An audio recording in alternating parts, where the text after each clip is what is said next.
Alright, boys, let's go. Let's go, let's go. What are we doing? Take me to my quest. No, I didn't do that right. We're going this way. Right? Wait, why do I have all these things unlocked?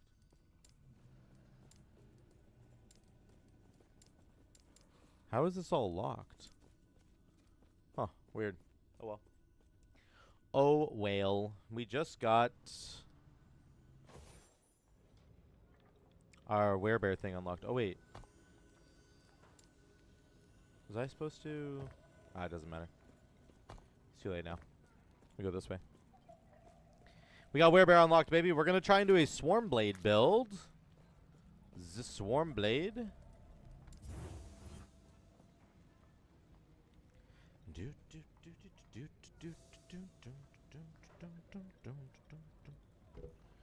Let's do it.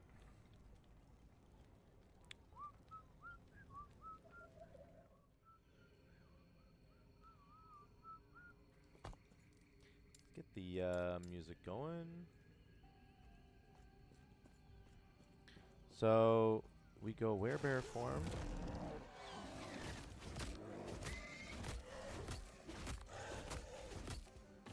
Right. Is that wait. Let's flip as that. Rampage. Charge forward and okay. Not really working very well, is it? Feels buggy or something. Feels like super buggy. That's okay. We're not doing werebear form anyway. Ah, no. The transform bug still exists.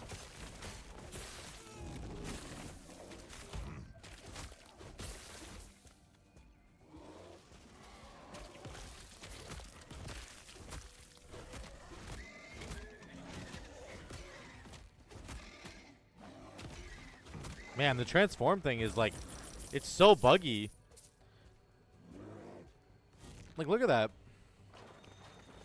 They really got to fix that. It feels incredibly buggy to me.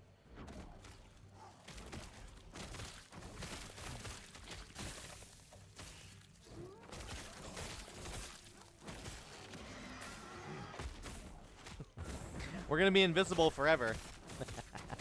No. Wonder if we can go werebear form. Then go back. No, it really... Wow. Interesting. You can actually keep transforming back and forth like a lot. That's interesting.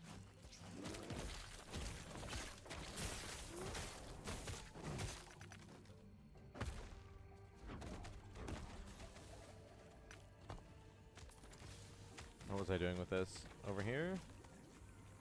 Sure.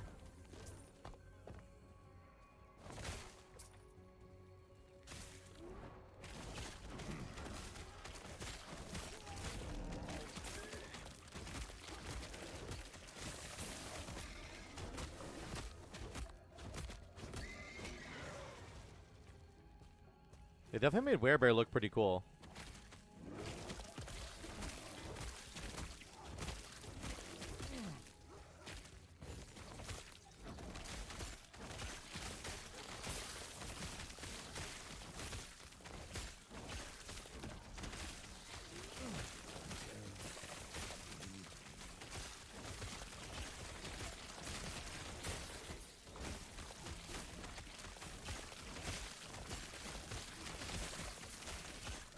Bum, bum, bum.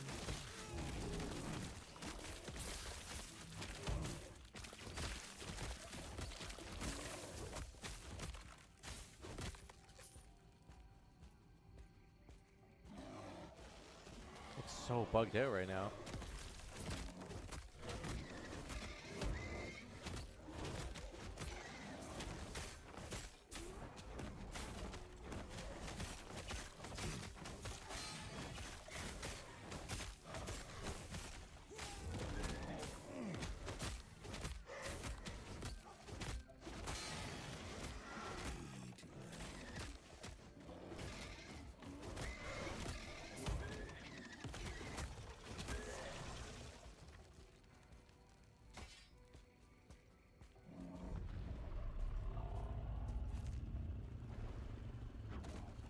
It's so bugged. Holy moly, dude.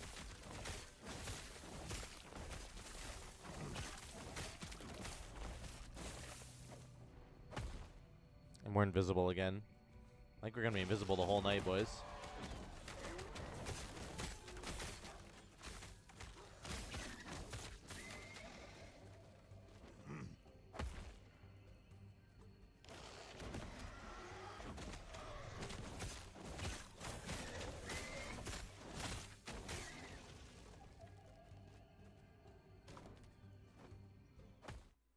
The cult.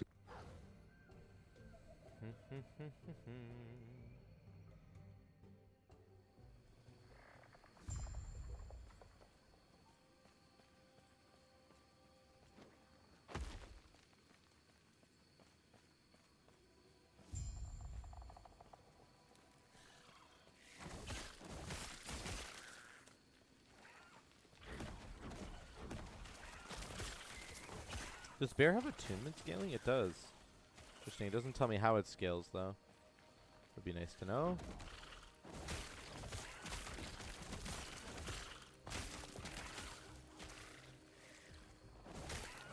Do not die here. Bum bum bum bum bum bum bum bum bum bum bum.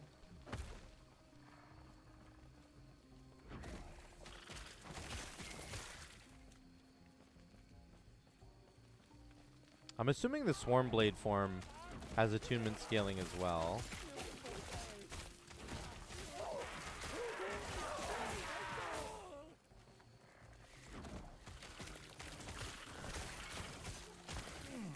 What do I have in this right now? Oh, more totems, right.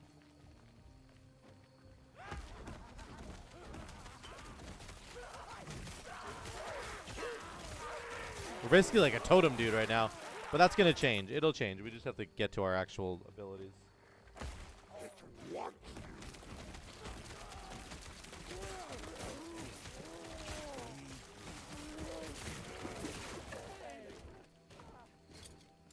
think we're dual wielding, right? In this build. Bum, bum, bum, bum.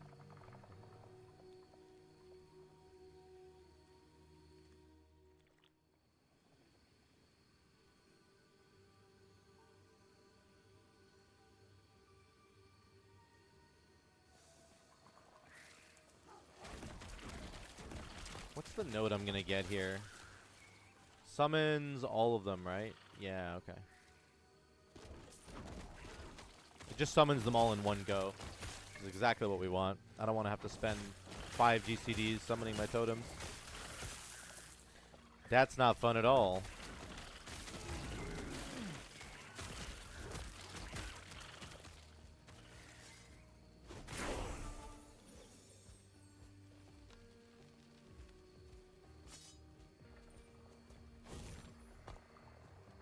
Okay, we're Druid now. Health, mana. Mana or rage cost has health on spellcast. That seems pretty good too. I don't know how many spells we have as a Swarm Blade. But armor and endurance would be good too. We're just going to do that for now.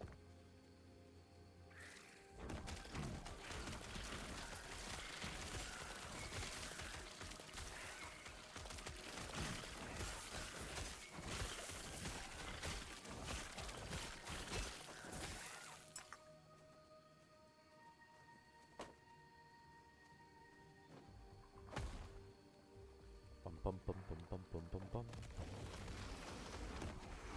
Well, hello.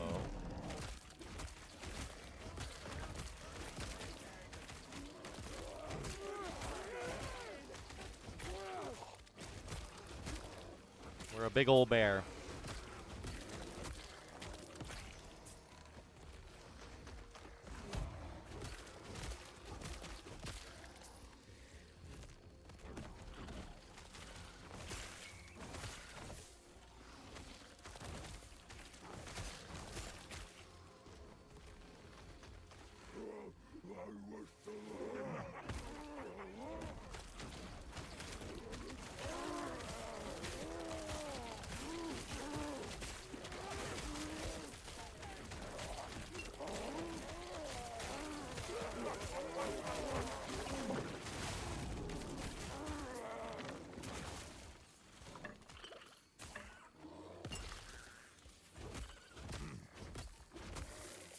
Almost got wrecked there.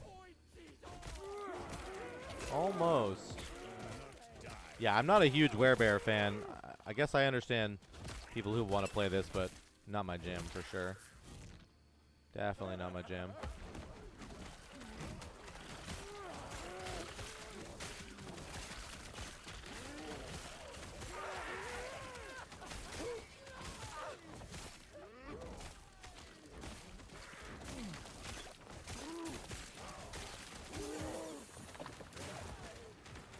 What do I have on for gear? Nothing, right? Yeah. Ooh, poison. Ow. Jesus. Ow.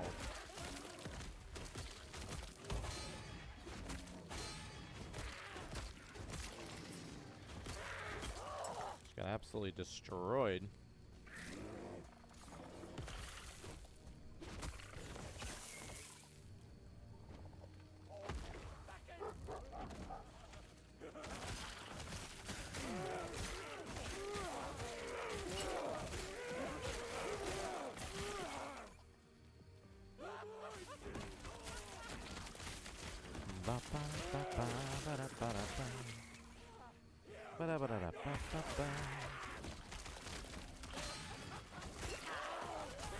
Ow! What the fuck is hitting me?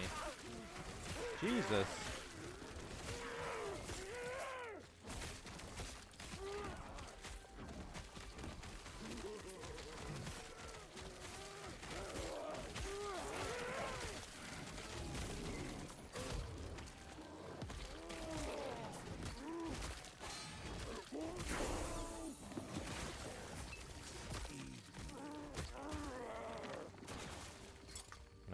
That. One more point in here, and then we can get the super totem.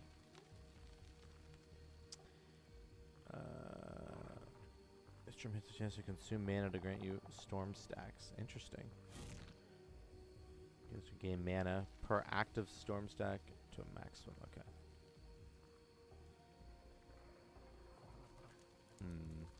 I mean, it just doesn't really matter, right? Just more attack speed, I think, is better. Doesn't really matter what we do.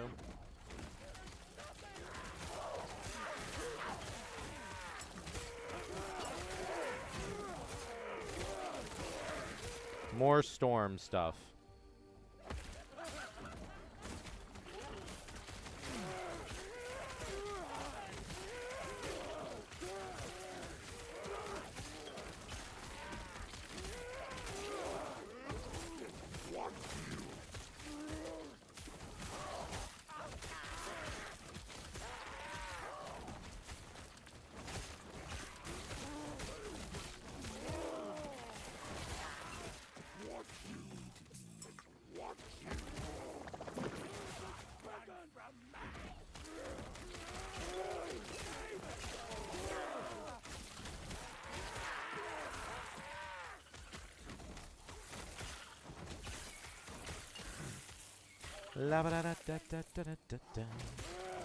Is there a point where the game explains how crafting works? Because I have watched your video and other videos and still completely lost on crafting. Oh, really, Mr. Bantu? We can talk about it tonight. There is not really a point where the game explains it very, very well, no. We can, what do you, just tell me what you're confused on and we can talk about it.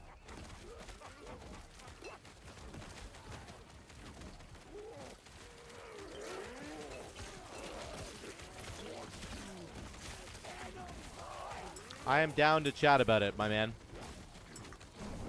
Oh, I just walked into that. Nice. Noise.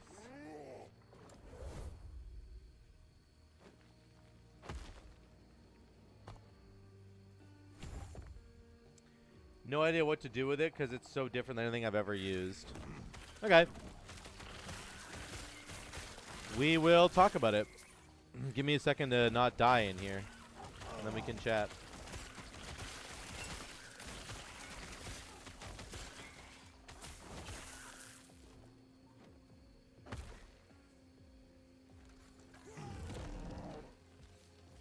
Stupid invisibility bug right now. So annoying.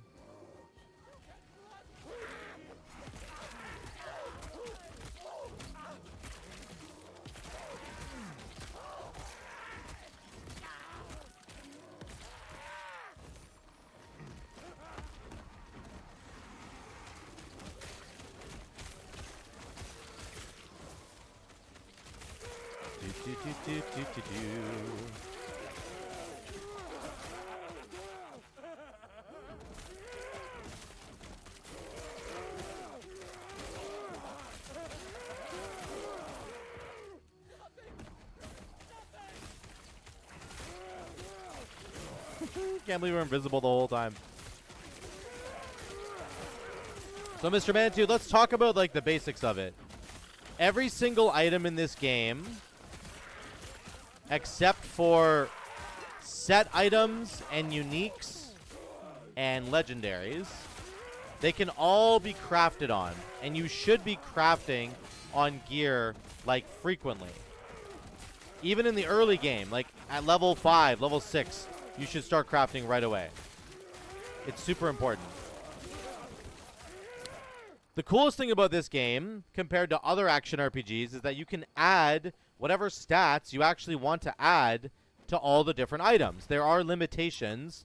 Certain items can only have... You've done no crafts? Oh, no! So certain items in the game can only have certain crafts done to them. For example, you can't add flat melee damage to, like, a chest piece, right? Generally, that's only for weapons, okay? Yeah, you need to start crafting because it will make you incredibly powerful in the early game. And then in the late game, it is what makes the best items in the game. I mean, you have to be crafting to do that. But the first rule that you need to understand is that you can craft on lots of different items, and you should be crafting all the time. And you can add, like, whatever stats you want to the gear. That's what's really, really cool. Lots of other action RPGs, it's random. The stats that you're going to be getting from each of the crafts that you do. It's not totally random, but a lot of the times it's random, okay? So, very important to understand that part. I don't know why I'm fucking getting murdered here, but I am apparently. I don't even know what's hitting me. Like, what the fuck is actually hitting me? This is retarded. I can't even get past the spot. Like, what is going on, dude? Why are these guys impossible to kill? I'm losing my mind right now. Doesn't help that I'm invisible. So yeah, you should be crafting all the time. You can craft basically any stat that you want, which means you can find the stats that are really good for your build, Mantooth, and you can craft those exact stats. For example, let's say I want to do a werebear form build. If you hold Alt on your abilities... Oh, why is my thing in the middle? God, nobody told me. Sorry, boys. If you hold Alt on your abilities, you can see exactly how they scale. At the bottom of my ability, it says my scaling. Well, first of all, it scales with physical, melee, area, movement, strength, and attunement. You can also see it has strength scaling and attunement scaling. It'll tell you exactly the percentage of those scalings. For example, right here. Strength scaling and attunement scaling on my Gathering Storm. So I know now, if I add strength and attunement to my build, it's going to scale my damage. I know that for sure, okay? That's just like step one. So check your abilities, check and see how they scale, and then go from there in terms of crafting on your gear. When it comes to actually crafting... Oh my god, fuck off. Fucking hate this place. Let me get through this place. Holy shit, dude. I don't know why this is such a struggle. It's because this ability literally sucks balls. It's such a bad ability. Tempest Strike is like 100 times better. You know what? We're just going to get rid of it. And we're going to put Tempest Strike there. And we're going to... I don't even care. It's so annoying right now. Okay. So, crafting. Here's some of the basics, Mantooth. Every item that you pick up in the game, you're going to throw it into the crafting window. And it's going to have what's called forging potential at the top. Okay? So you can see this has 24 forging potential on these boots. That means that I have 24 forging potential to do something with this item. That's a pretty low amount of forging potential. In the late game, it goes up to like 40 and 50. So 24 isn't that great. But in the early game, you don't get super powerful items like that. Make sure to always transfer your crafting materials up here, by the way, with the transfer thing. Here's what forging potential actually means. When I want to upgrade an affix here, like strength, I click on the arrow. It tells me to upgrade this item, it's going to cost me 1 to 10 forging potential whenever I do it. Okay? So I only have 24 forging potential, so I either have to get incredibly lucky on this item to do multiple crafts in a row, or I can use some of these other crafting resources, like Glyphs of Hope, to actually make my crafts free. I'll talk about those in a minute. Hey, Rich, what's going on? I'm not doing the bear build. I'm just doing the bug build. So I'm going to press this button, Mantooth, and we're going to add more strength to these boots because I held down my button here, and it tells me that this thing scales with strength. So I'm going to make sure I add more strength. Here we go. Let's see how much forging potential it actually costs me. I'm not going to use this thing right now. We're going to do this. Okay, I actually got a critical success. That was very lucky. Occasionally, you can get what's called a critical success when you're crafting, and it will make it so that it doesn't cost you anything. It doesn't cost you any forging potential. So I got this thing upgraded for free, which is super cool. Now I can't actually craft it anymore, but we're going to try the vitality this time. We're going to press upgrade FX. Okay, it cost me 8 forging potential to do that one upgrade. That's a lot. We got unlucky there. So now I only have 16 forging potential left. I still want more vitality, so let's press it again. That only cost me, that cost me 11 that time. That was really, really bad. So we're getting very unlucky. That's okay. Let's do the health regeneration per second. I want that one a little bit higher. Let's press it. That only cost me 4. So now I have 1 forging potential left, and I can do 1 more craft. Unfortunately, I can't do any more crafts on this because I'm not high enough level. Okay? Yeah, it did give it an additional tier, which is really good, as Lonnie's saying. We'll get to that in a second. I don't want to overwhelm you too quickly here, but that's right now. I'm done crafting on this item because I've actually pumped it as high as I possibly can with the level that I am, which is really, really good. So those boots are actually pretty good now. Yeah, I'm actually going to put those boots on. So now let's look at my damage. Tempest Strike. We checked it, right? It scales with strength. We know it scales with strength. So we're going to go with 512 damage per second to 529. So there you go. We got a small upgrade, and we got a bunch of vitality. We got some health regeneration. Really, really good. Now, we can try another item. This Dream Catcher has literally nothing on it right now, but it only has 17 forging potential. So here's what I'm going to do. I'm going to add one of these glyphs, okay? These are some extra, like, crafting materials that you can get that are going to help you during the process of crafting, okay? The Glyph of Hope gives you a chance to not use any forging potential whatsoever when you do the craft, which is really important when you have low forging potential and you're really trying to squeak in a few more crafts without having to use any of your forging potential up, okay? That's what this glyph does. Let's see if we can do this. Let's add strength. We'll just type in strength here. There we go. I'm going to add strength. Let's see if it uses any forging potential. Okay, it was only -2. That's not that bad. We're going to pump strength one more time. Okay, only -2 once again. So now we have 11 left. Okay, it was -5 that time. That was actually -4. So we're getting unlucky. We're not actually getting a hit on our Glyph of Hope at all, so we're getting unlucky. Let's put attunement on these things. Let's see if we get our Glyph of Hope to actually land here. It looks like it landed there. It's not showing me that it landed, but I had 6 forging potential left, and it literally didn't use any. So I think it absolutely landed there. I'm not really sure what happened with that one, but anyway, either way, it doesn't matter. Let's do some health here. Wait, can we upgrade this anymore? Okay, we're going to upgrade our attunement. Again, we have a Glyph of Hope here. We're trying to get lucky. Okay, it looks like it worked again. I think there's a bug. Right now, it's not telling me that it worked, but you can see I went from 6 forging potential, and I didn't lose any. So, we, again, got pretty lucky there. We'll upgrade it again. Here we go. Ready? Okay, that used 5, so our Glyph of Hope did not hit, but that's okay. We did get 2 or 3 hits, I think, on our Glyph of Hope there, which was very good. So, again, we're just kind of stretching out the amount of forging potential that we have. We only started with 17, but we've used, like, probably 25 forging potential on a 17 forging potential item because the Glyph of Hope is giving it to us for free. Let's try to get some health regen in here. Let's see what happens. Okay, now we're all at a forging potential. But we got 3 strength, 4 attunement, 13 health. That's huge for my damage. It's going to go way up. 587. Yeah, 529 to 587. So again, we're getting more and more and more. Here's a belt that I picked up here.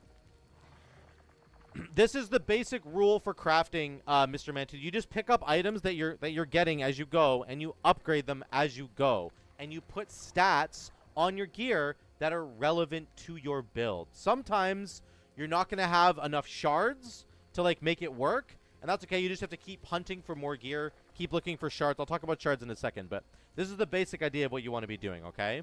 Now, let's say you get an item, Mantooth, that you like all the stats on the item except for one. You're like, hey, I don't mind potion chance. I like health. I like dodge rating. I don't want poison chance. I'm not a build that's going to do poison damage. So I'm going to get rid of this poison damage one. I'm going to use a Glyph of Chaos to do that.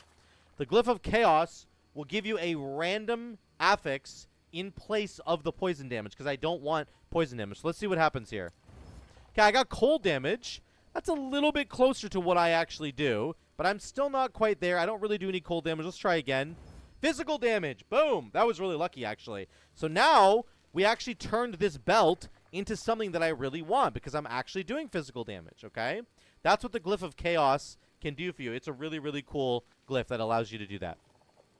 Now we can pump up the health a little bit with the Glyph of Hope. I think we actually... oh, that was only one forging potential.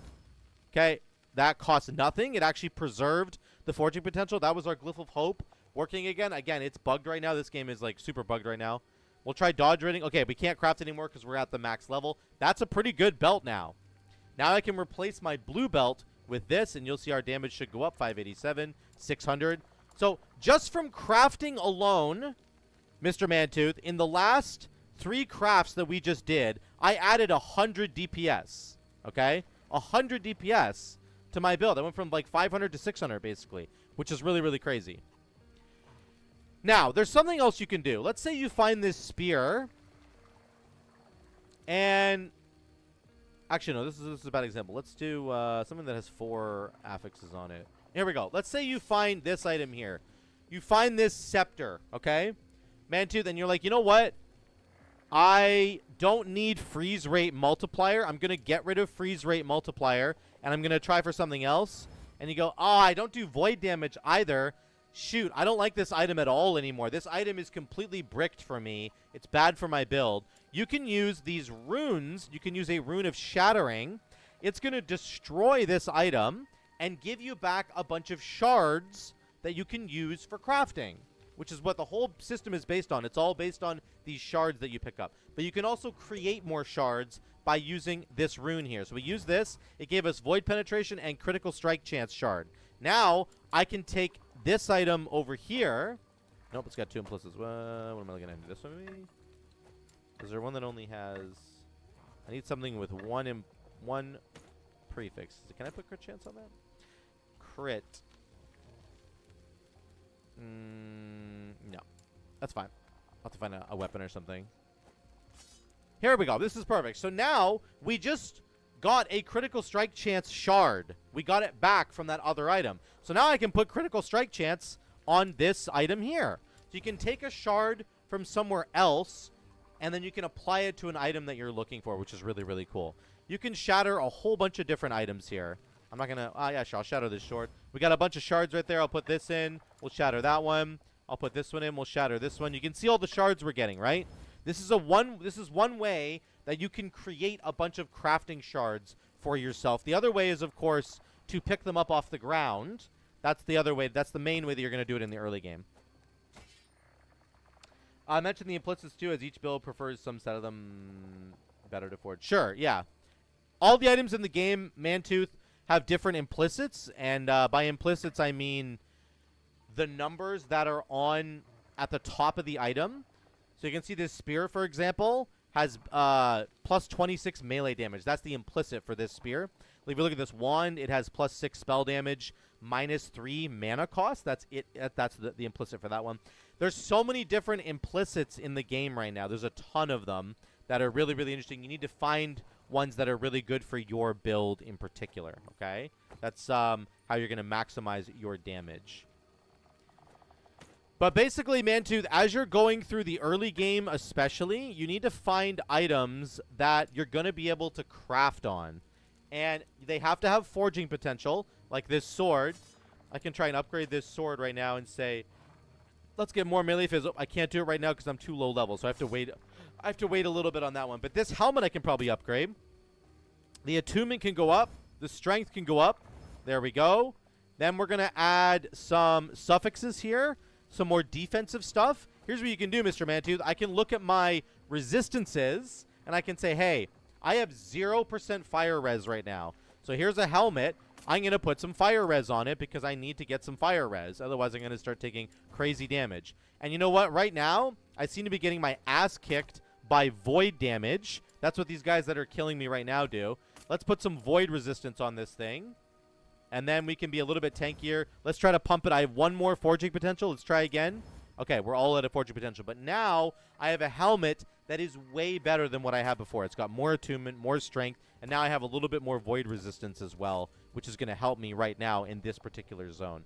So as you're going throughout the game, you want to be finding items, or finding the crafting shards, and then you need to be using the crafting shards to fill in the gaps in your build.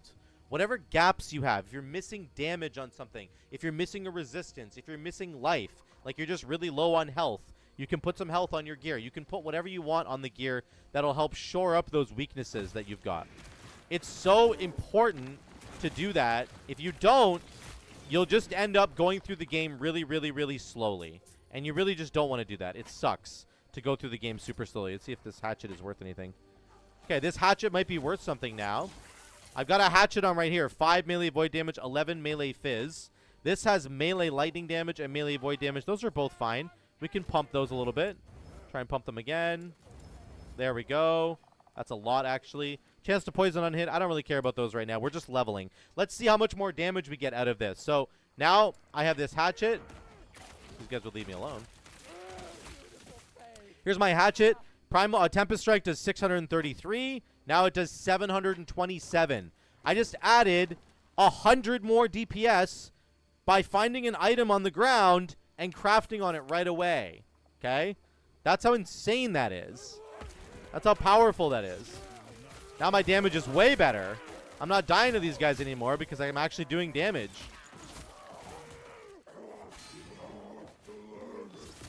Even though I'm invisible.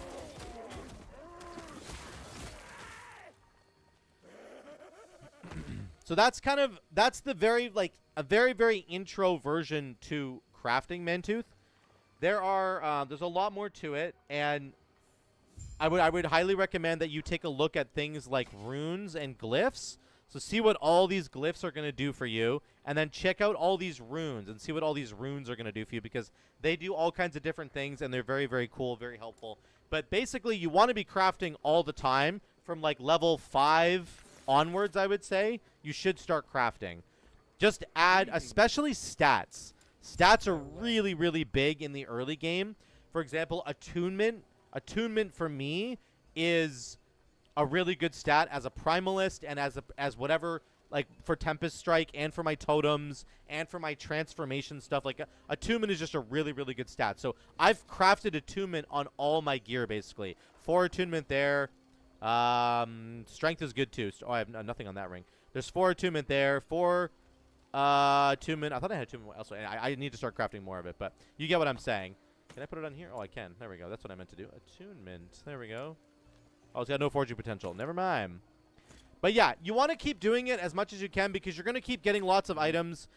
The new items that you pick up, they're all going to have forging potential. You want to make sure you're using the forging potential as much as possible. Mana regen. Actually, spell damage is good as well.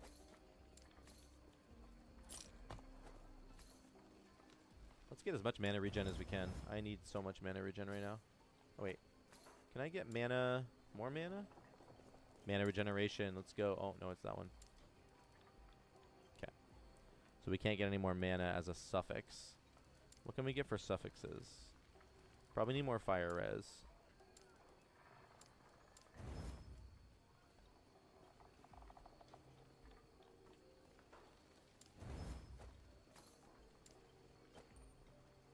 This ring is complete garbage. 20 dodge rating is kind of cool, though. This has fire damage, minion health, void resistance, lightning resistance. Those are both really, really good. The fire damage I don't care about, so let's try and re-roll it really quick.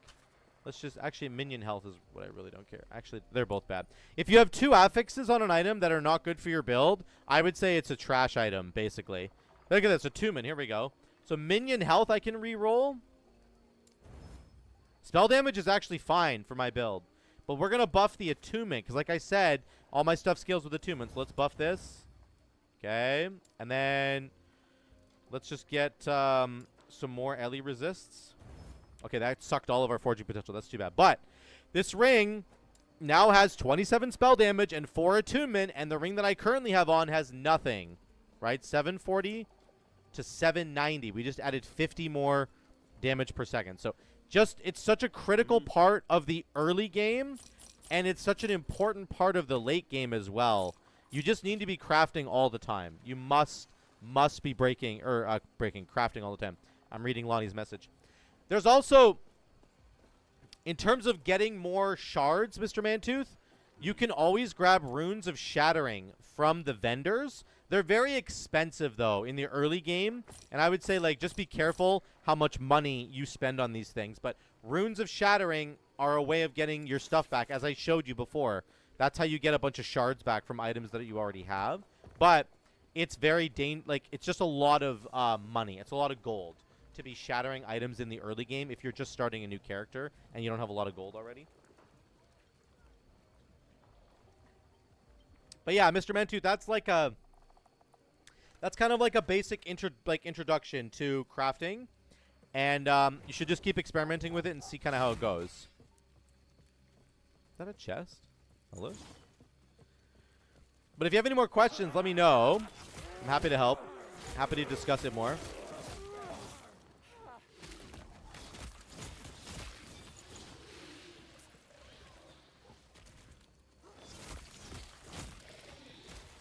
Makes more sense? Okay, that's good. That's good. Don't be, like, super worried. Don't be super worried about, like, the crafting itself and, like, messing it up. Like, just go for it. Just, you get so many... You are going to get so many crafting affixes, like the shards.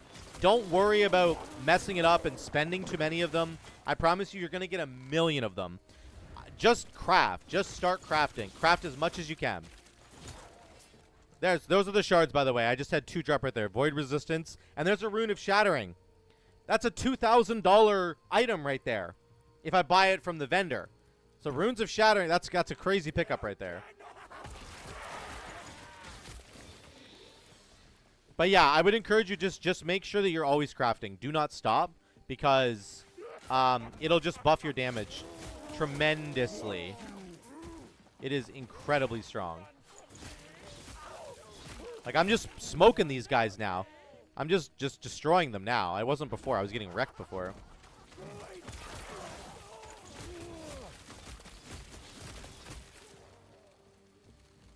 I'm so used to Diablo, so you only craft when you find something that's pretty much best. Right, right. No, this is the complete opposite. Literally the complete opposite. You want to be crafting at all times.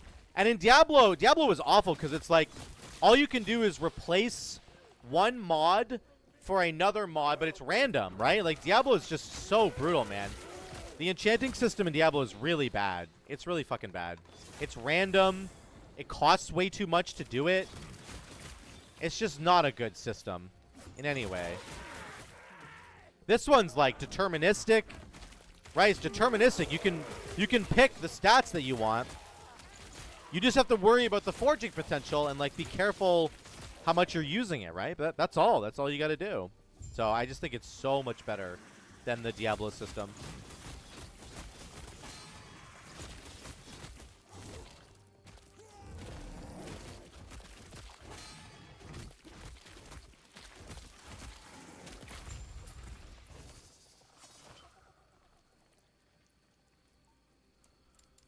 I'm an invisible man. Let's go.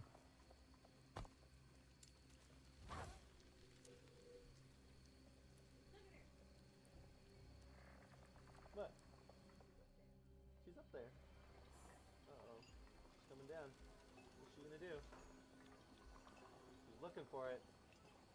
There's a cat in my way. Seems like, what are you doing? Ah, there we go. Well done. She had to really think about that one. Dexterity, vitality, dodge rating. Ooh. 5 health regen. Oh, this is good actually. I'm gonna craft on this thing. I'm gonna sack the damage because this is just very, very good. Oh, we got a critical success. There you go. So there's another critical success, Mr. Mantooth.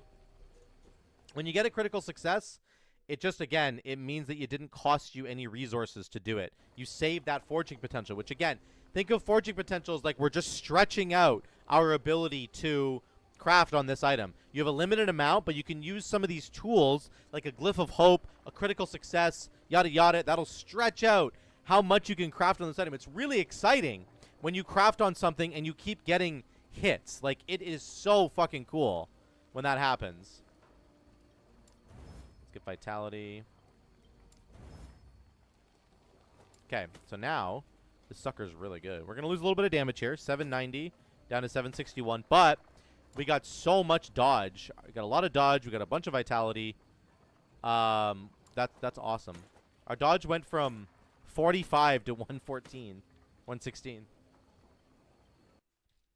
Did I put it on my channel? Mr. Mantooth, I'm gonna show you the best craft that I've done so far this season. I think I put it on here. Is it a short video? No. No. It's a. Wait, did I put it up here? Oh yeah, here it is. Oh my god, are we serious right now? Hold on, there's an ad. Mr. Mantooth, I'm gonna show you like the craziest craft that I've ever done so far in the game. This was really cool. This was on stream a little while ago. It's muted.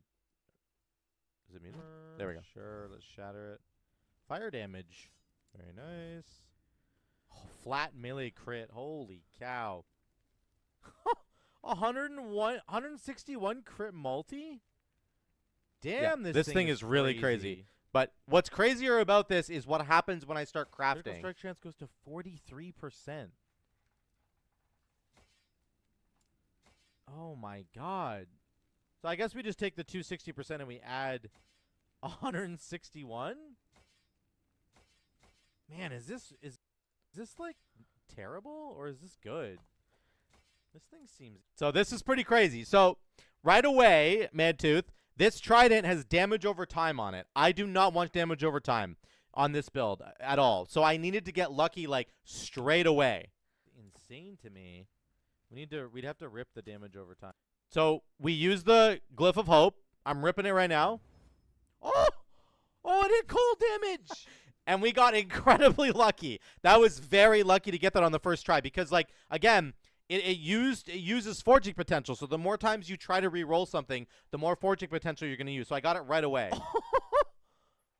Oh my god, it actually hit cold damage from damage over time. That's what we needed.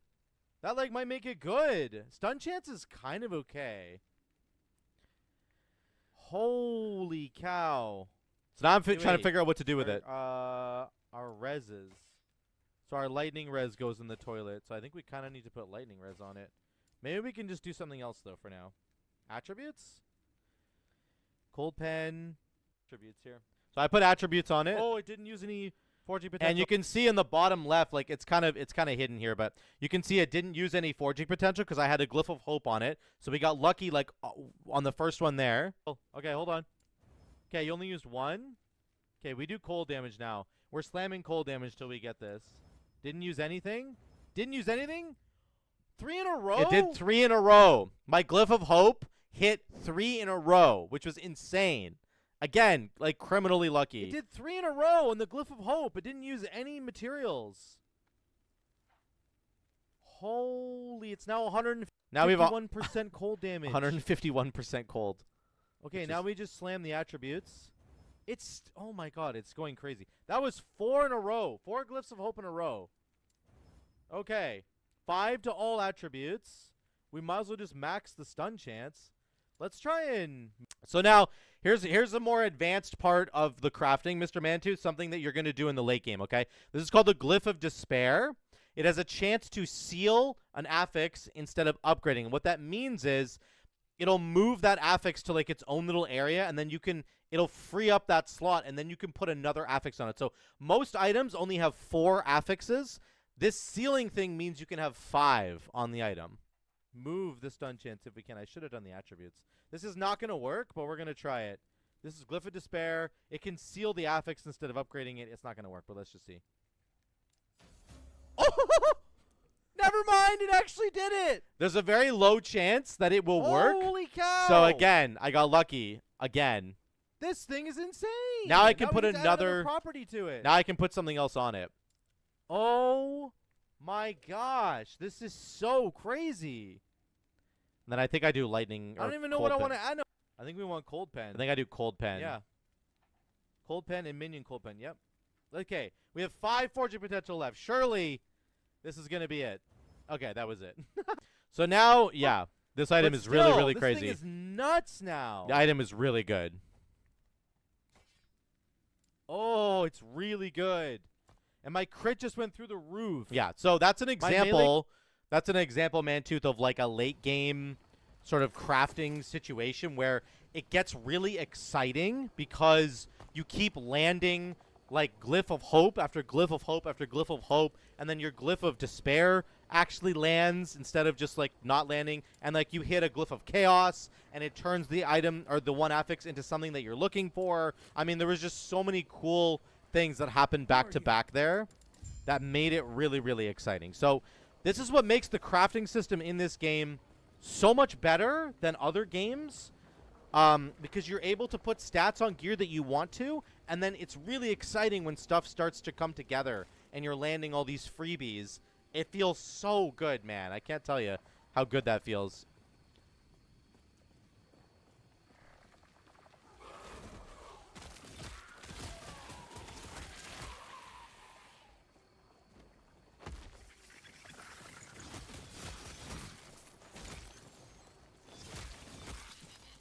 La dee dee dee dee.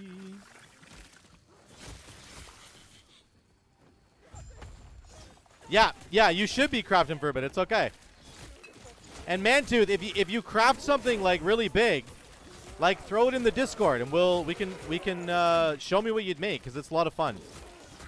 It's a lot of fun to like just talk about the stuff that you make. It's like, holy shit, I made the craziest helmet ever. Whatever the case might be. But yeah, definitely throw it in the Discord and show us what you do, you know?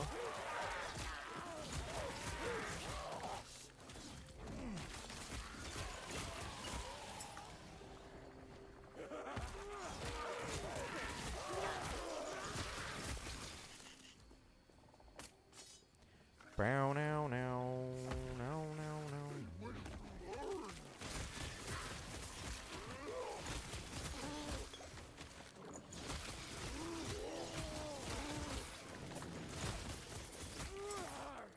Now now now now no no no.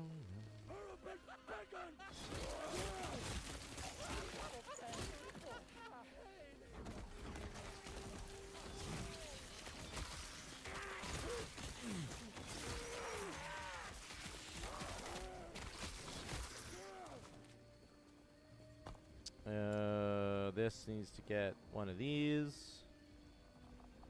I like the wind one. The thunder one's just better though. Okay. Oh, what are we putting in here? Oh, we need to start leveling Serpent Strike right now. We should start leveling it right now. I have no idea what I'm doing with this, but it has to do with Swarm Blade. Swarm Blade's gonna get all of this. I wonder if we should do the Primal Serpents. They're kind of fun. When Serpent String kills an enemy or hits a rare or boss enemy, you have a chance to summon a Primal Serpent. Serpent Strike has a chance to inflict Serpent Venom. Poison damage prevents enemies from landing crits. That is insane! Prevents enemies from landing crits? Hello? Serpent Venom deals more damage based on your vitality. If you have 50 vitality, you regain mana when you inflict an enemy with Serpent Venom or refresh its duration. Whoa. Whoa. That seems like a good place to go for now.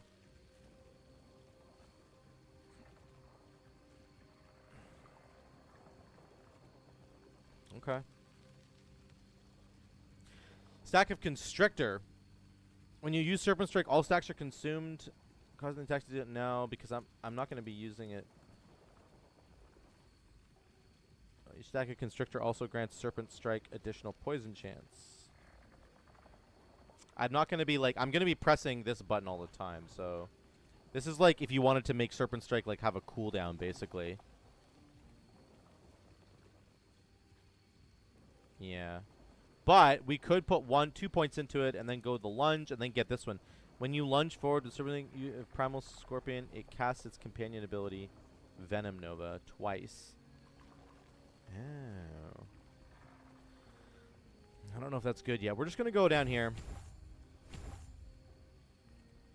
Preventing crits is, like, disgusting. Ailments applied by Serpent Strike and Primal Serpents have additional poison pen. I think we go up here for the Primal Serpents as well.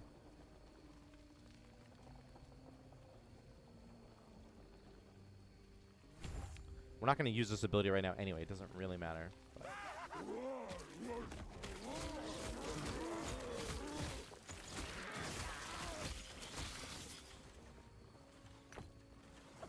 Wolf Pelt.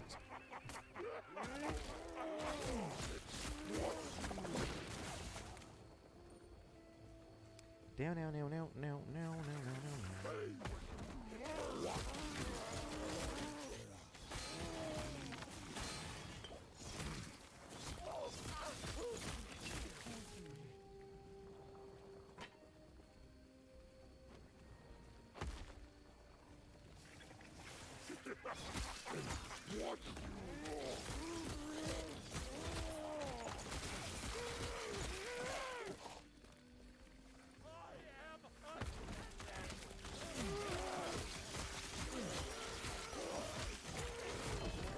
Ooh, a ring.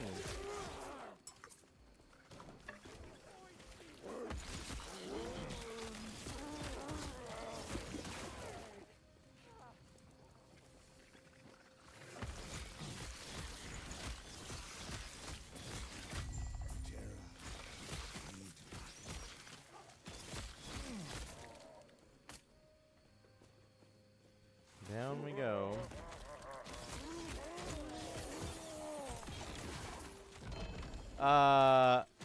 Go to find a helm I messed up. Oh, did you mess one up?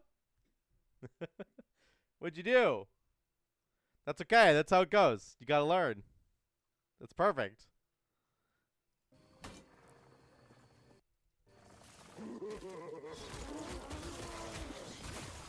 That's okay. You'll find a helm. You'll find a helm. Yeah, generally speaking, it's probably good to craft on items that you're not going to be wearing right away either. Like, you kind of want to have a helmet, you know, that you're already wearing, and then craft on something else. But it's fine. Again, in the early game, it doesn't matter that much. Replace the wrong stat. Okay, that's all right. It's all right. You'll never make that mistake again now.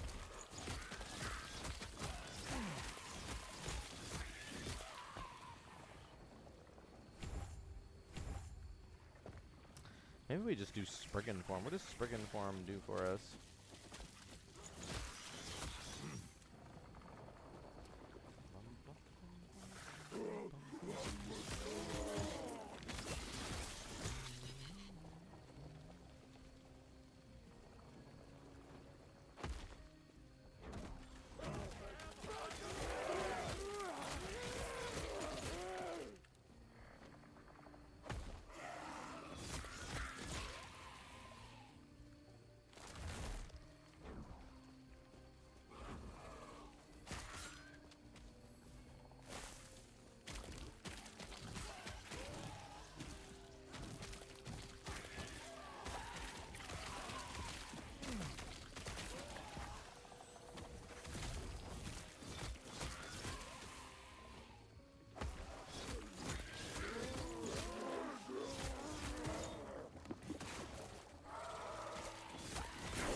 That's probably the best one to take right now.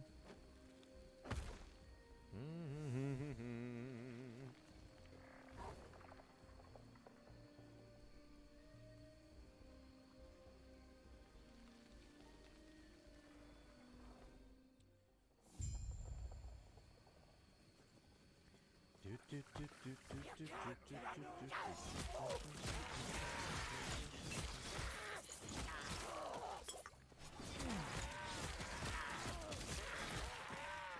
Bum bum bum bum bum bum bum bum bum bum bum bum bum.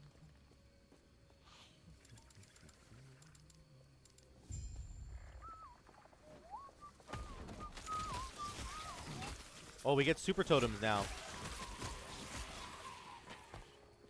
Super totems. Oh, it's so much better. Oh my god, they all summon at the same time. It's so good. Oh, it's so much better. Not that they do any damage, but whatever. They're like little decoys.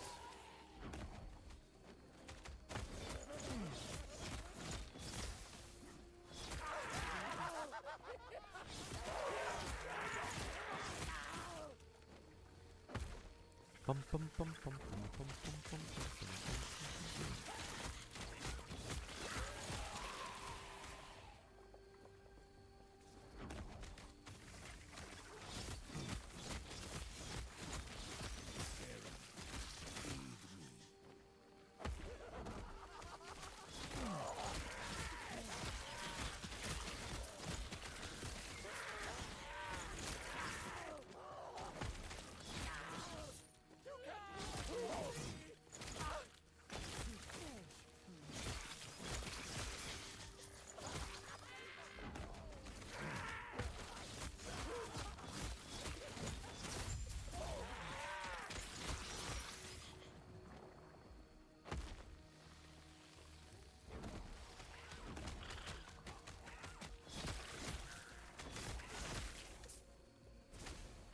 Guess I only get 3 totems now instead of 5. It's okay. Still good. Still better.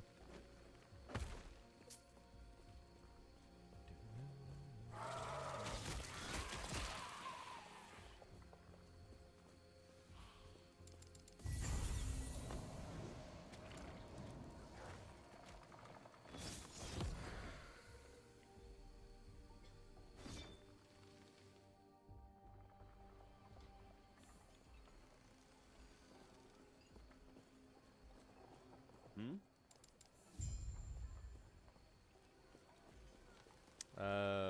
Right. Okay. Serpent. Oh, I got a point to put in here. Right. Strength attunement. This seems really good, but we're gonna also get poison damage because we're gonna be doing Swarm Blade form. Maybe we don't get that until we get to Swarm Blade form. It has attunement scaling. It has strength scaling. Arm Blade slash Swarm Strike dash and Summon Hive. Okay.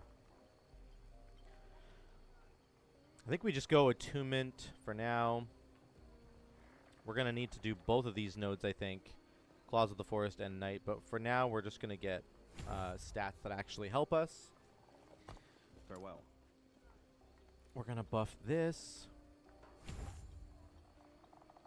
Serpent Strike hits have a chance to instantly kill... What? A chance? What's the chance? Chance to instantly kill enemies that are below a threshold. Huh. That's interesting. It says chance. There's very few. Usually it, like...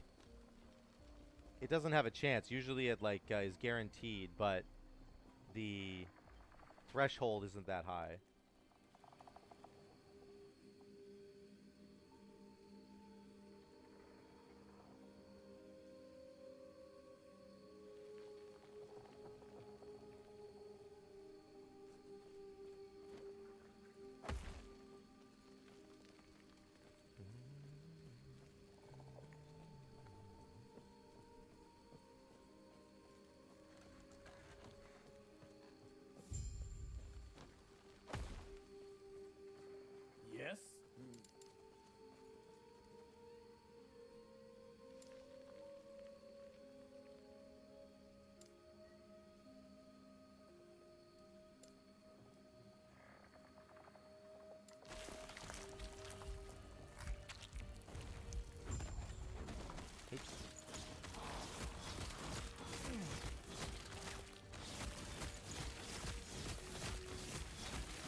Get up, Wolfie. Let's go, buddy.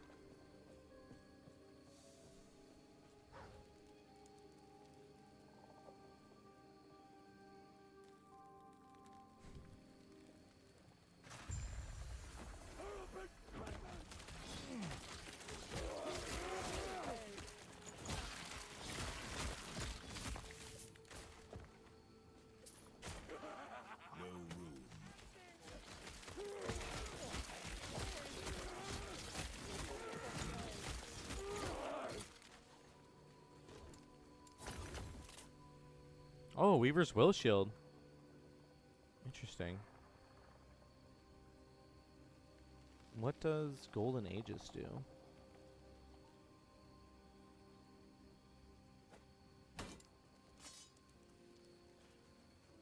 Grants block chance, but lost on block. Oh, a lot of block chance. Holy cow.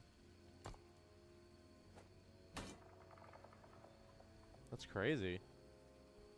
That's kind of cool.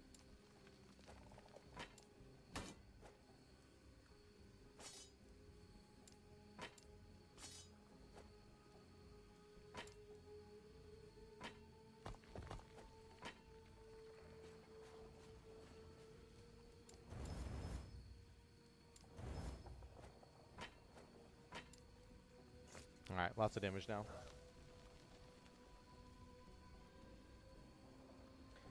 Generally speaking, Mantooth, one other thing as well is in the early game especially, and even into the late game, you need to be putting flat damage on your weapons. So percent damage is like okay. It depends what kind of you're playing. Mages tend to favor that a bit, but flat damage is really where it's at. You want like flat lightning damage, flat fire damage, flat poison damage, flat physical damage. That kind of stuff is really, really good. It's going to dramatically increase the damage that you're doing.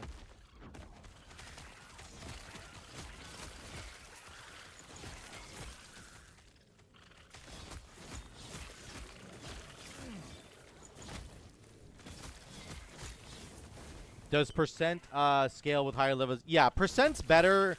Percent's better in the late game when you have a lot of those stats, right? Like, once, like, as you get into the late game, you're obviously just doing higher amounts of flat damage, like, just because you've leveled, because you've scaled, because the base items that you're picking up are better for the damage. So percent damage becomes a bit better later on, for sure. But flat damage is actually always relevant. It's also good in the late game as well.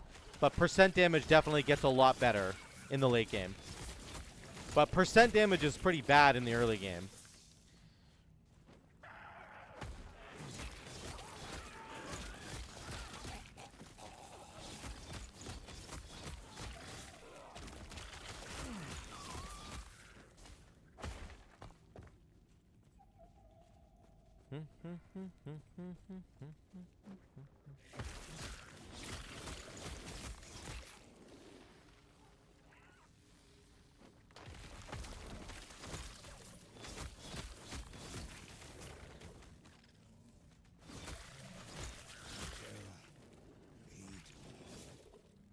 Well, just got dual wield on the mage, and holy cow, did it make the damage jump? Nice. Yeah, that's awesome. Yeah. It does make you a little bit more vulnerable. Make sure you're using like your flame shield, flame ward, and to stay alive. But yeah, it's very, very strong.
You don't even want to go to your raid now? Nice, that's perfect. Yeah, Mr. Mantooth, it's really, really fun. It's really fun. It's really good. I'm glad you get it now. It is so important, man. It's so important to the entire game. And they made it like really accessible. You can do it all the time. It's just such a great system in general. They did such a good job with it. I'm glad you like it too. That's great.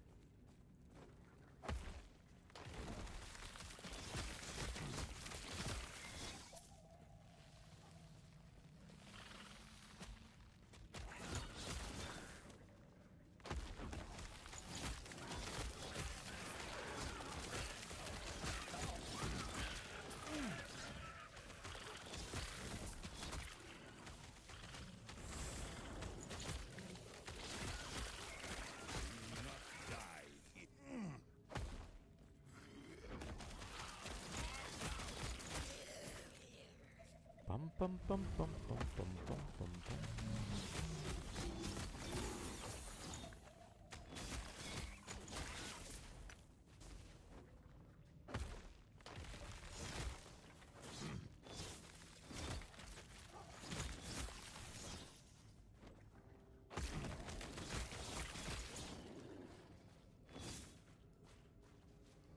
Silver ring? Ooh, silver ring is good. Movement speed is so good.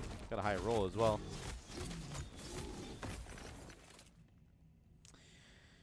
Silver ring. Critical strike chance.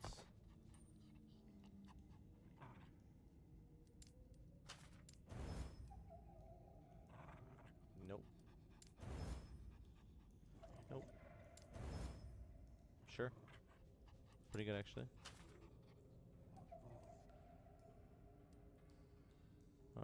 That's really good. Lightning damage. What do we need here?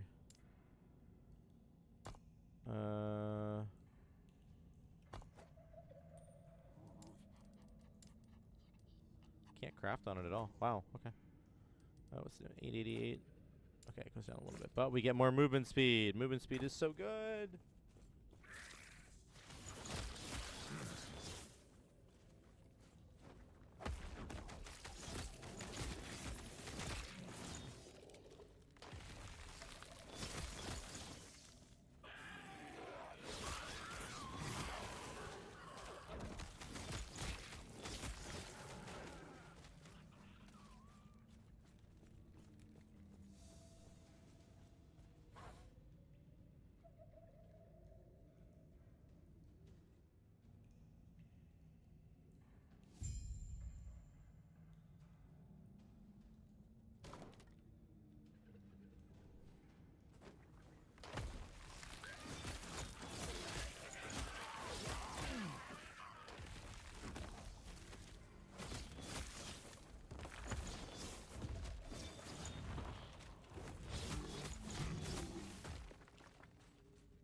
Down we go.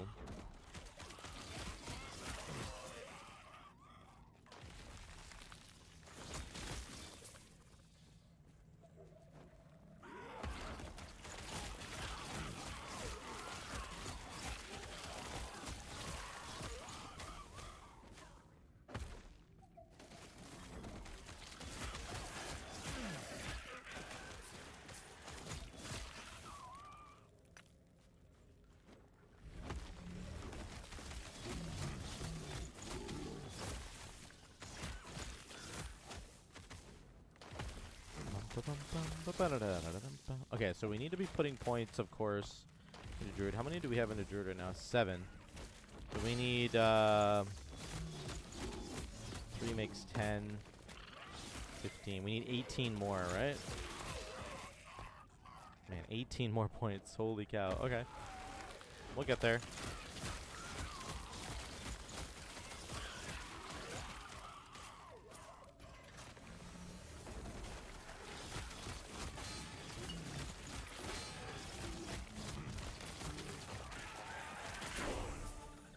There's another one.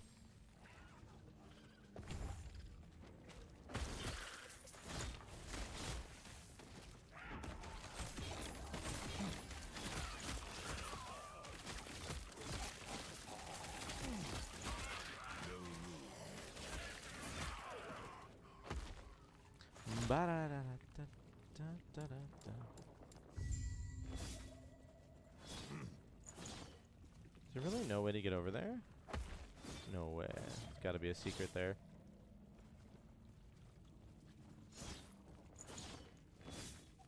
Two passives from that? Holy crap. Okay. Well, there we go. Now we only need 15. That was pretty fast. Transform. Chance to cast Thorn Shield on yourself when you are hit, and you have increased armor. That's kind of cool. What does Thorn Shield do? Protective barrier. 30 armor reflects 50 damage. Burst of Thorn shoots out. That's cool. Okay. When you are hit, though, it's very low chance. 10% chance. Very, very low. Cold damage. You and your minions have increased chance to cast Frostbite on hit.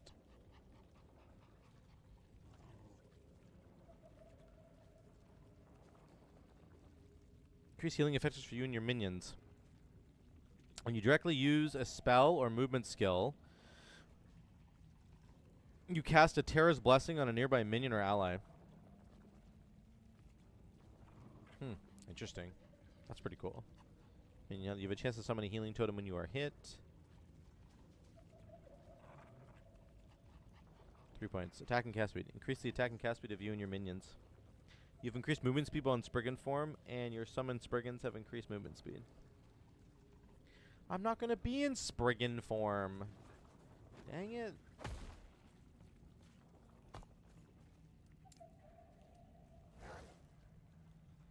Ba-da-ba-ba-da-ba-ba-da-ba-ba-da-ba-ba. Do-do-do-do. Ba-da-ba-da-ba-da-ba-ba-ba.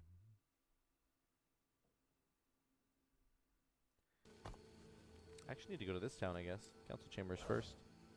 There is a quest to do here.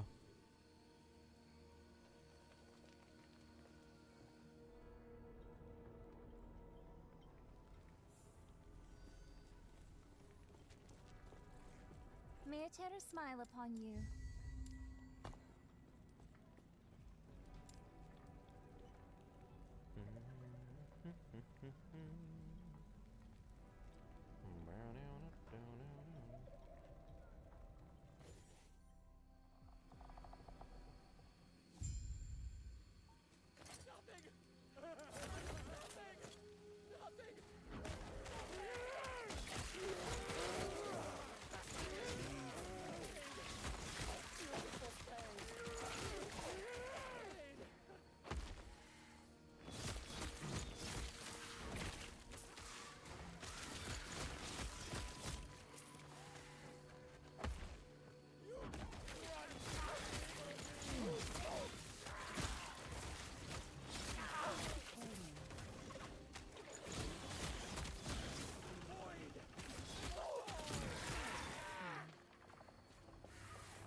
Dun, dun, dun, dun, dun, dun, dun.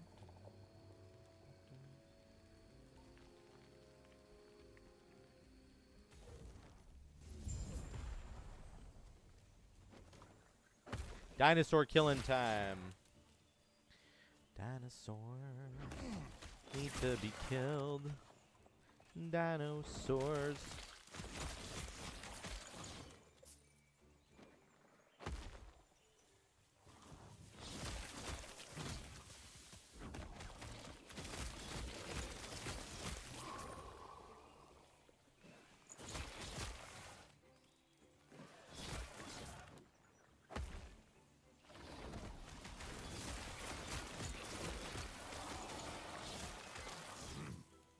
No room.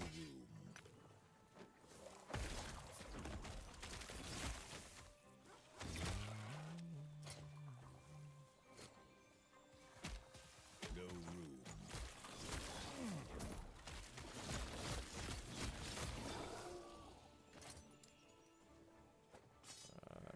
This is this good? Poison damage, no. Actually, that will be good, but not right now.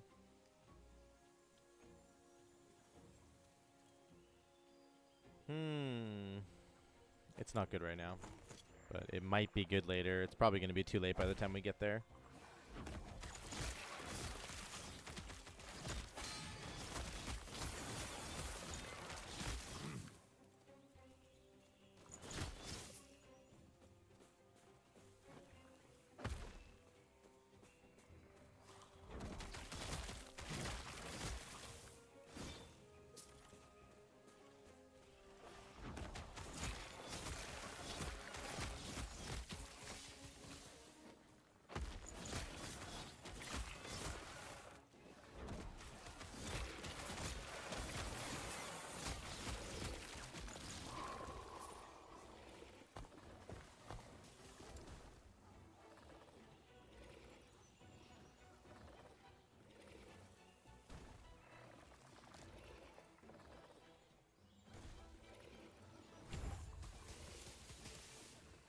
Chance to poison.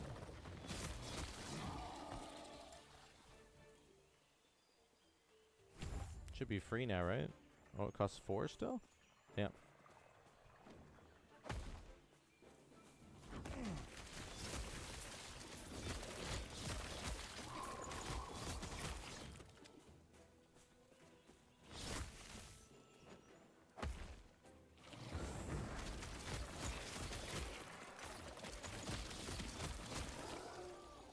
Oh, I always go to this dead end. Every time. Every time. I don't know what I'm going to get for my... Like, after I get Swarm Blade form, I don't know what... I'm going to maybe do Scorpion, I guess, because he does poison damage as well. Seems like the obvious choice.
Burn, baby, burn.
No, we don't need to go here. We need to go north this time.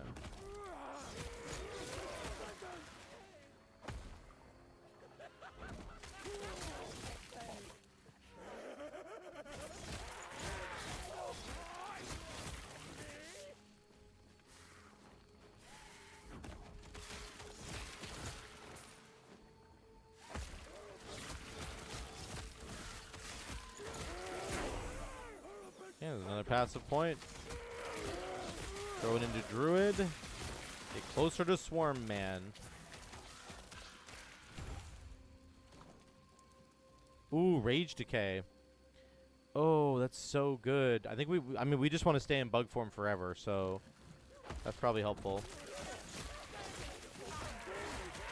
We either need Rage Decay, like we need to reduce Rage Decay, or we need to just get Rage like on hit or something.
Oh, those are chains. Oh god.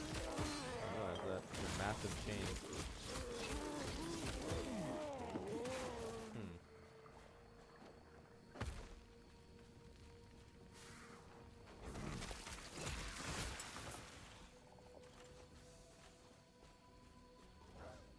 The courtyard.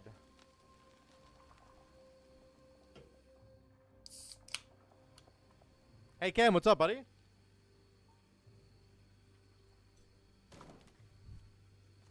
How are you, my man?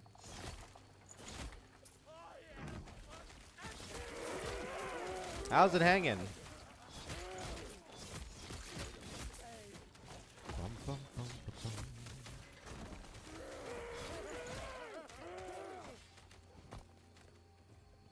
Ooh, there's a chest. Oh yeah, we can go this way this time. Let's try going this way.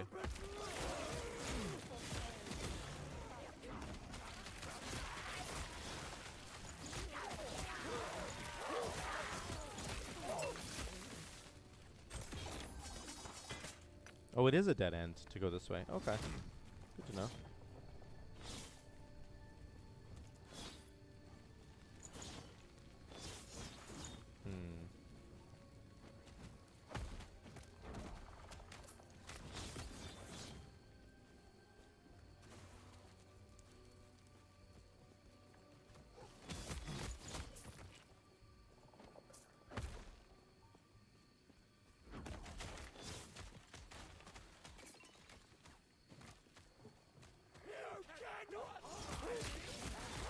All good. Blasted a Room Master into Empowered Monos.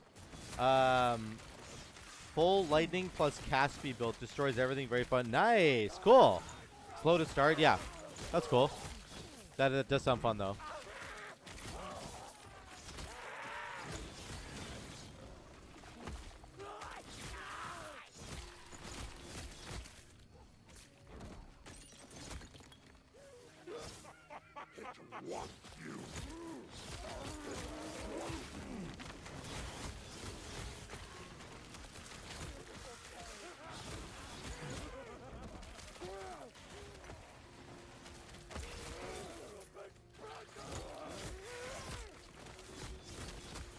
Bum, bum, bum, bum, bum, bum.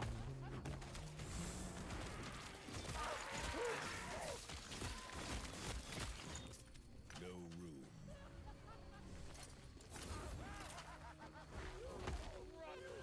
Go up this way. Cam, are you planning on playing any other characters, or are you just happy with the Rune Master? Those things are hella fun. Best mage design that's ever been made, I think. Best caster design.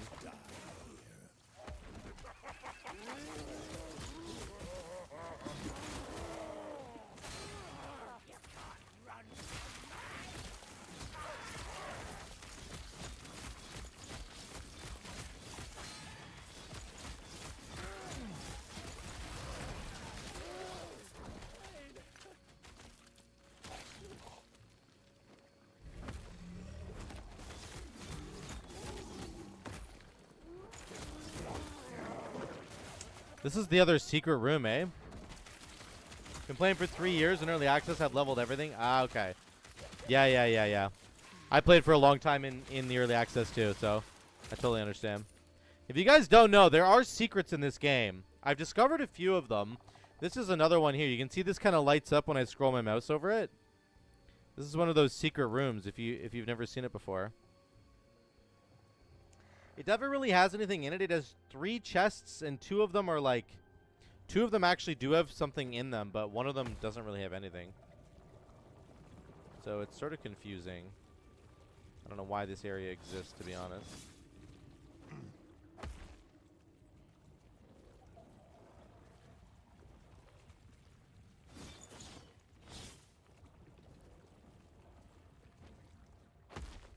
But it's been pretty cool to find some of these little secret areas that sort of quote unquote shouldn't exist.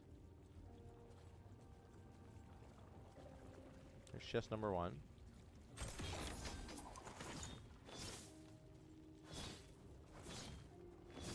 I'm just trying to see if I can knock the walls down.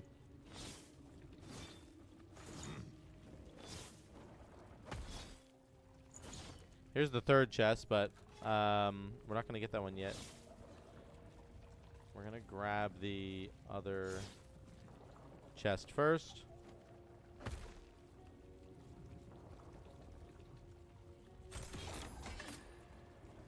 Totem Spriggan is awesome. Golemancer is awesome. Cold Build Marksman is insane. Fire Wraith Necro. It's hard finding a bad build in this game. True. True.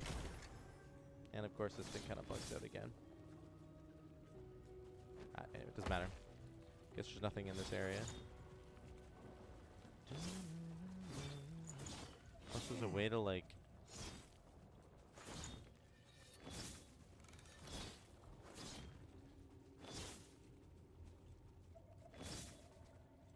I don't know what to say about this thing. It's really weird.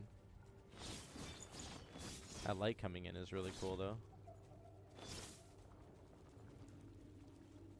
That is so cool. Look at the shadows there. That actually shows the that is some cool shit right there. It actually shows them. Wow.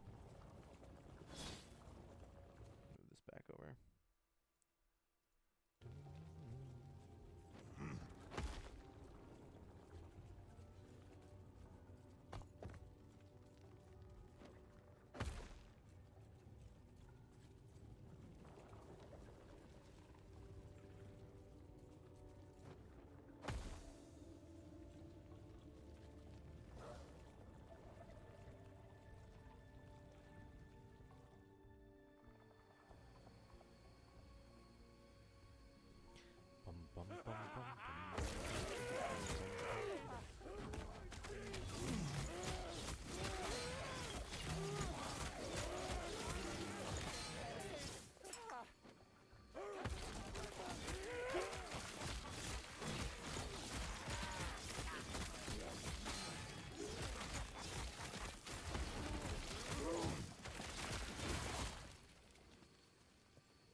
Cultist chopper. Nope, that's a two-hander.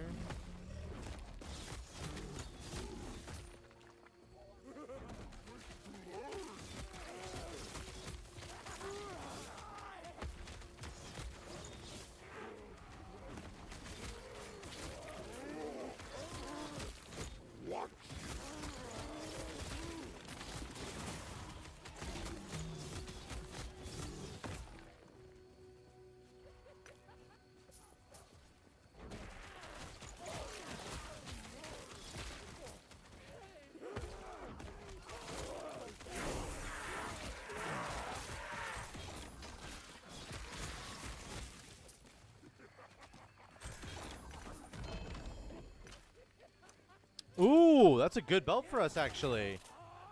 Poison on hit. 9% melee attack speed. That's a really good belt for us. We're going to be summoning Primal Serpent Salt. That's actually such a good belt for us. Ooh, I'm excited. I am excited about that. What do we get? Acolyte, Small Idol. Dusk Shrub when you use a melee attack that hits? Damn, that's kind of nuts. Okay, let's start getting... Hold on. 5 plus 7 is 12. How many points were it? That'll bring us to 23. So that needs to be all the rest of our points. 23, 24, 25. So we can do all of this while we're working our way to Swarmblade. And then we'll have to pick up other stuff later. No rage decay out of combat. Oh! Your rage only decays if you have used an ability recently. If you've used an ability recently. Interesting. Okay. That's pretty cool. So we definitely don't need to get... Maybe we don't need to get the rage decay thing then. I don't know. I guess maybe we might need both. Your Locust hits have a chance to shred armor? Yeah. Yeah, that'll be good as well. Get increased critical strike avoidance based on your attunement. What? Crit avoidance per 5 attunement. Whoa. That is really good. We're going to get free crit avoidance. Increased armor per point of strength in human or Spriggan form. Increased melee damage per point of strength in Werebear or Swarmblade form. Very good. Locust and Crows have increased attack, cast, and movement speed. Oh, okay. Right now we're going to take this. And we're going to pump this all the way to full. Ooh, Sage Antlers. What do they got? Nope.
The spirits. Oh no, I just leaped in place. Yikes. They left this place long ago. We just want more attack speed, I think. The skill isn't going to matter soon.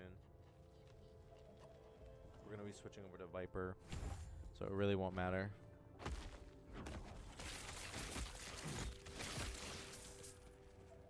It ain't going to matter.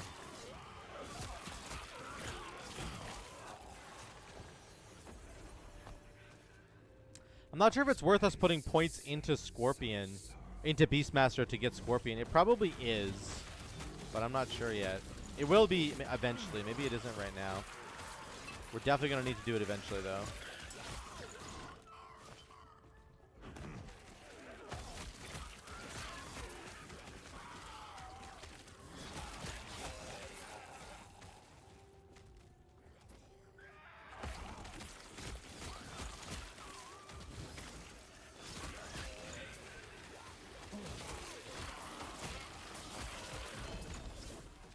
Hello, one-handed sword.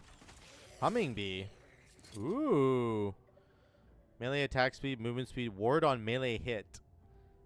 1% chance per 20 ward to gain haste for 2 seconds. Interesting. Is it a good sword? 1263. Nope.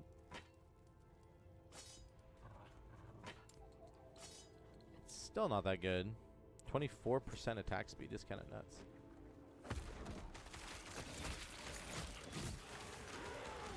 But it ain't worth it.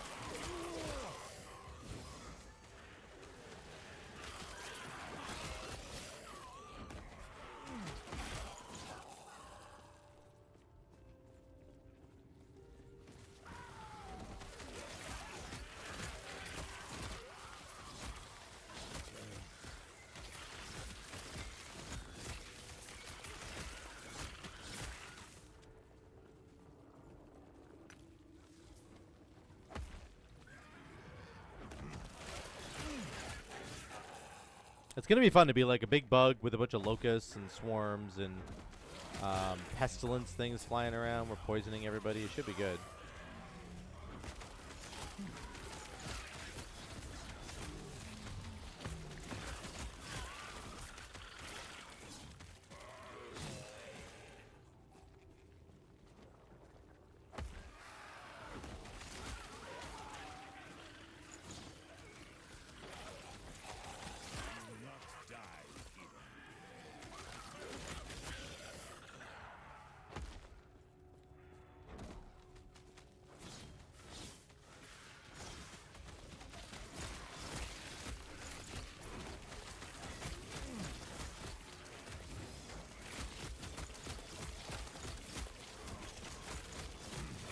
Die, big guy.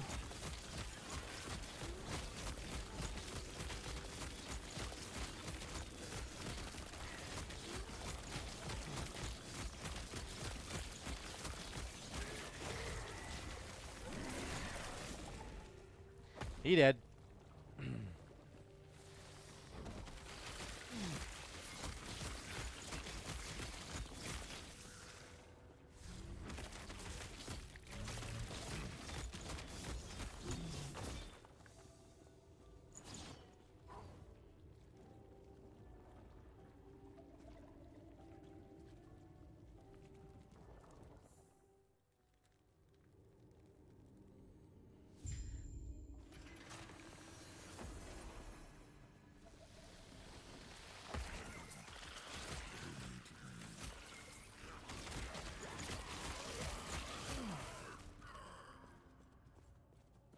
I wonder if I can just press this. No, I have to go get it. Find one of the missing parts of the bridge. Yep. I thought maybe... Because we did it the other day where, like... was it Asterial was just able to walk through, I think? Asterial, like, cheated his way through. I'd already finished the quest for him somehow. Pretty funny.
Okay, here.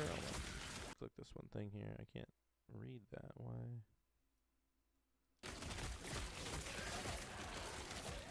There we go.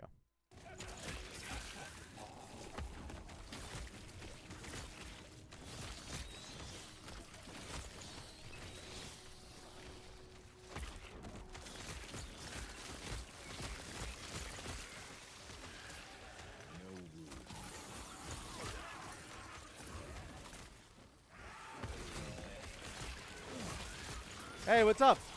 Which bug you planning to use? Hero, what's going on? We are doing the Swarm Blade. We're going to be the Swarm Bugman. That's the plan right now. We're going to try and stay perma Swarm Buggy Man and do a big poison and bleed build. Probably mostly poison, but we'll see.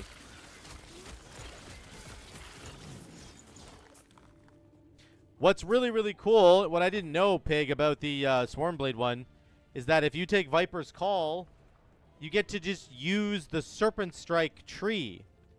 The entire Serpent Strike tree applies to Armblade's Slash if you take this node. So I'm already leveling Serpent Strike before I even get there. It's going to be really cool.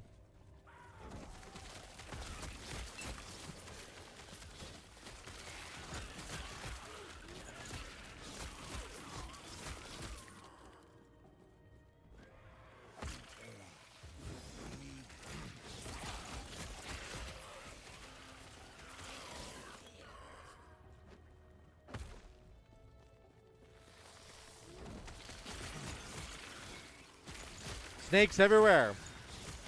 Your build uses Serpent Strike as its main ability. Nice, that's cool. Yeah, do you take all the snake stuff? I'm not even sure what to do with Serpent Strike yet. Are the Primal Serpent guys, are they pretty good? The Primal Snakes? They seem pretty cool.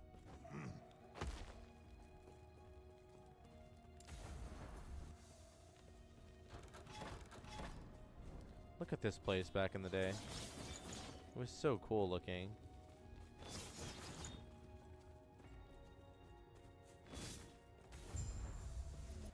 Works for my setup. I have no idea for Druid. Okay, cool. Because they count as minions, I think, right? So it's going to end up being... yeah, they count as minions. I'm going to be scaling them with, like, attunement, basically. What do they have? Dexterity... strength and dexterity. Oh, dexterity scaling. Interesting. This ability also has dexterity scaling. Very interesting. So I'm going to have to get some dex, I guess. Forget about the attunement.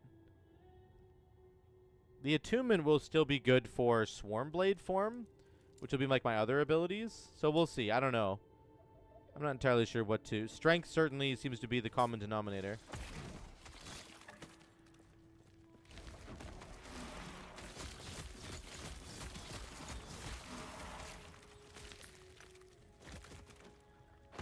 That is the plan right now. Can we teleport? No, interesting. They won't let us. I'm using Scorp, so basically the top right and left, but it's because all the BM poison stuff. Right. Yeah. I think that Druid definitely has some poison stuff as well. We've got these first two nodes that are going to be poison chance, poison damage, and then this last one is poison chance, and then we can get vines, which is kind of cool. You can make the vines with your jump. Yeah, exactly. Yeah. That's right. So we could have, like, vines and also the friggin' serpents. And then we're also going to have, like, the Swarm Blade guy creates, like, locusts as well. It's going to be, like, a million little bugs.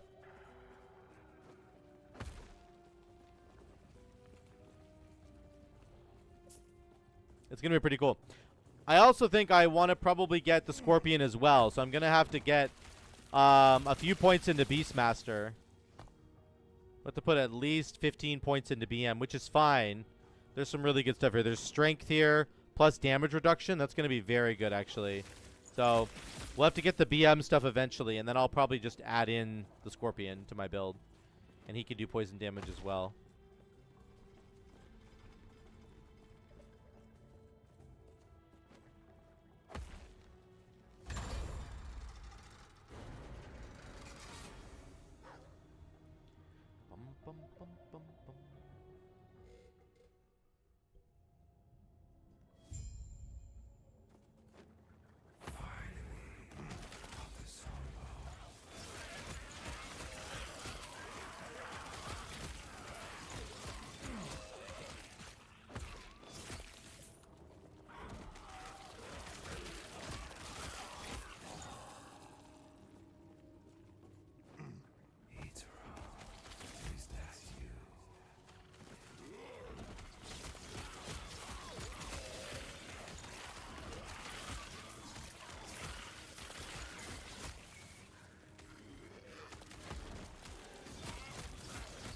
This guy is infected. No.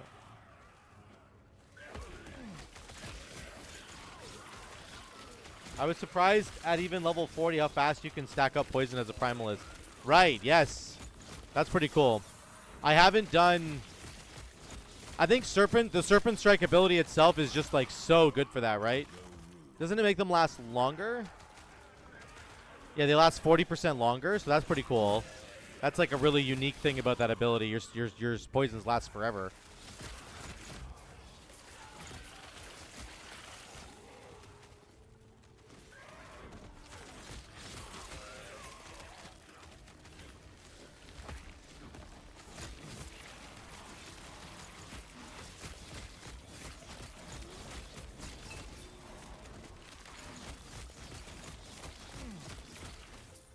No room. No room.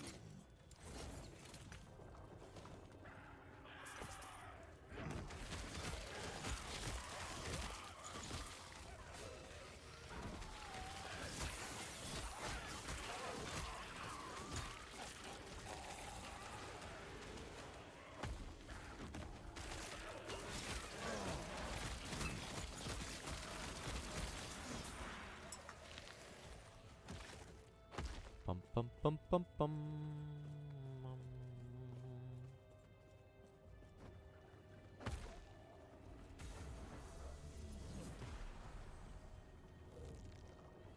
Hydra is dead. Orbis is free.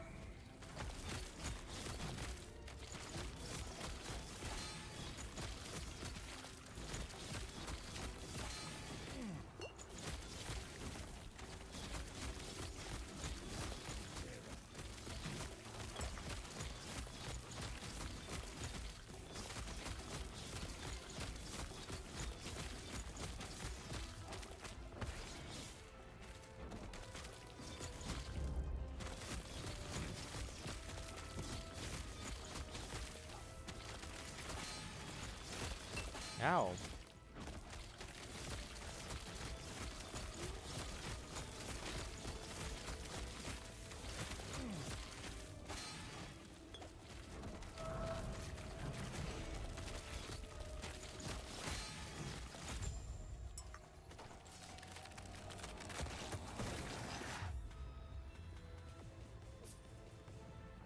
No room. No room. Coming back to town in like years. Nothing crazy in here.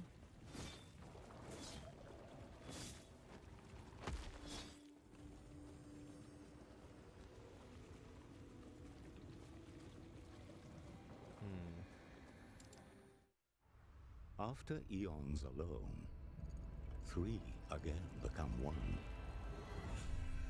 On the precipice of a broken world, there is hope. The epoch is reforged. As the traveler left, their real journey began.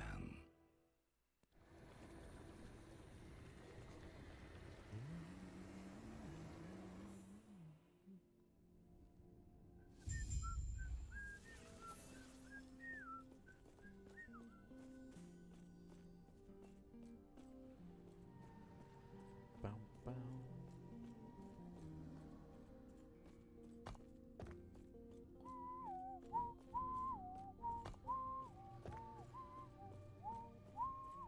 I believe seek out the outcast queen, leader of the living rebels, and show her the epoch. The rest will be up to you. Alrighty, let's go.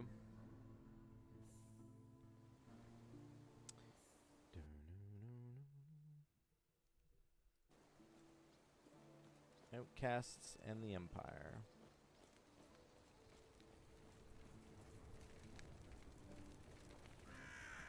That's a serious fire we got going on over here, boys.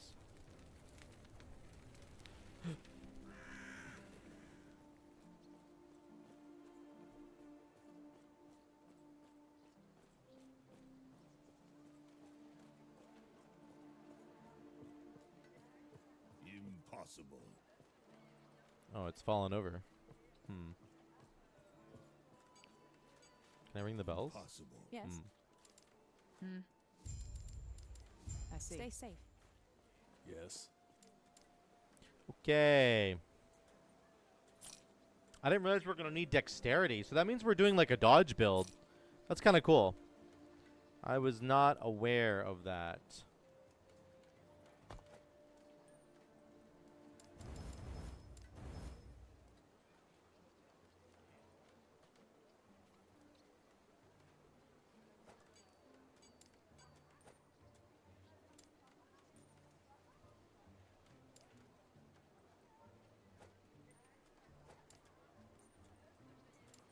Yes.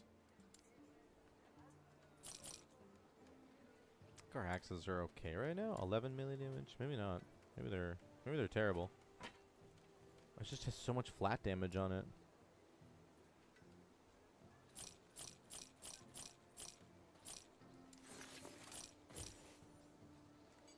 Oh, 1 to poison spells.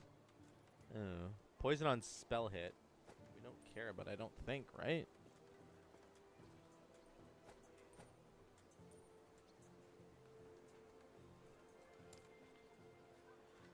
Two to attunement, block chance, block effectiveness, 6 health regen. That's cool. You can get block on rings. That's actually kind of wild. That's really interesting.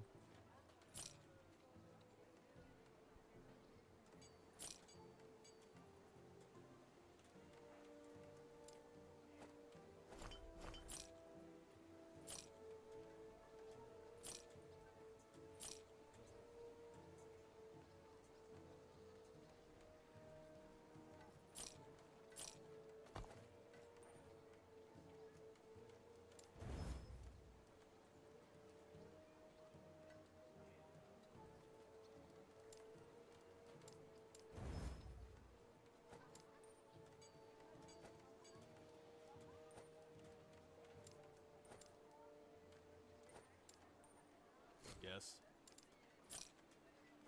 Is this really worse?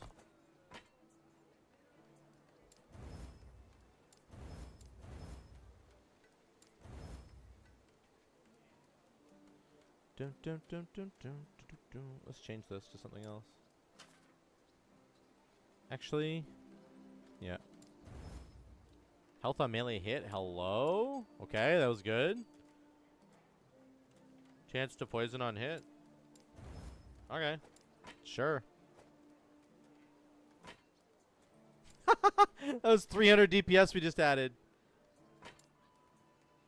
Wow. Yes. Okay. Let's get rid of these. Wait. That one had LP. We don't want to get rid of that. It's got Weaver's Will.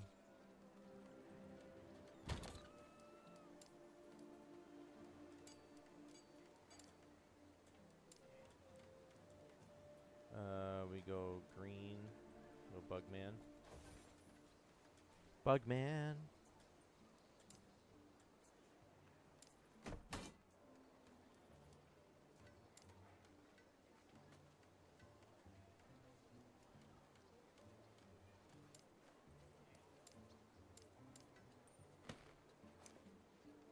Oh yeah, we got this Viper tail thing. Poison on hit. Attack speed. Dodge rating. Primal Serpent on kill with Serpent Strike. We're going to be using Serpent Strike soon, of course. Be well. I feel like this is like an end game belt for us almost. Like if we find Viper Tail in the late game with like a couple of LP on it, that would be really crazy. Because we could combo it with some other belts and you get all the extra poison chance. Poison chance is just so good because then you can put multiple stacks of poison per attack. I really love that mechanic about this game. It's like just it's so simple, but it works so well that that you can put stacks of poison or stacks of bleed or stacks of ignite, and like you can get more than 100% chance to apply, and that just means you have a chance of applying 2 stacks. it just means like you can really invest. It feels like it makes so much more sense in terms of investing in those stats, and like ignite chance in other games or poison chance in other games just doesn't feel as good. I don't know what it is. It just feels really good. It's intuitive, I guess. I feel like intuitive is the right word.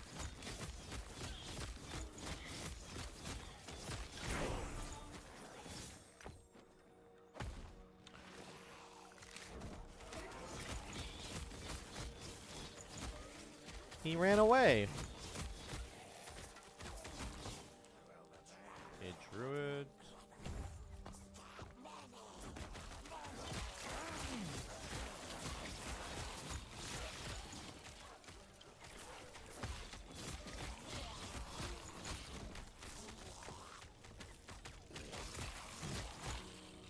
Okay.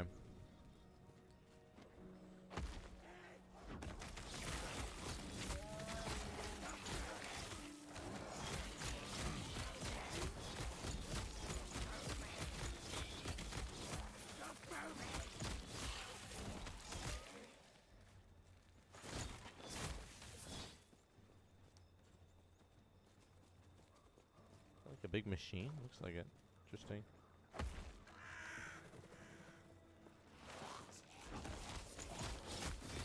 Problem in other games is there's a hard cap on 100% poison chance, which makes scaling weird because you want a precise amount. Right, and no more. Yeah. Yeah, so then if you get an item that has like that puts you over the cap, you feel bad. Whereas in this game, it's fine, which is very cool.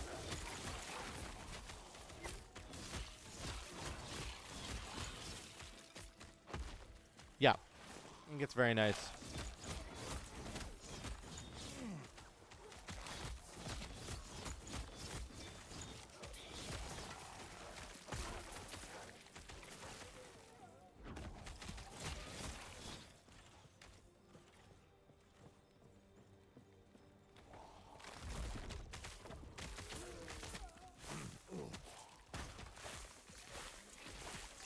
Oh, you can just keep casting this. Interesting. Oh, this is what vines are.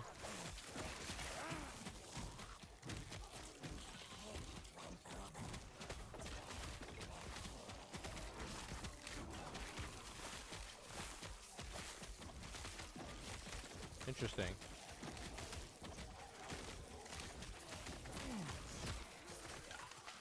Oh no! We got the bug again. Shoot.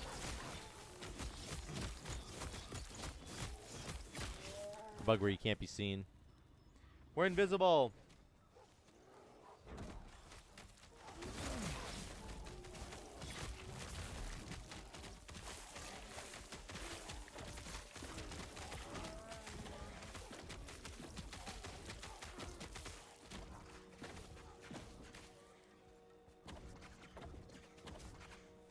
Interesting ability.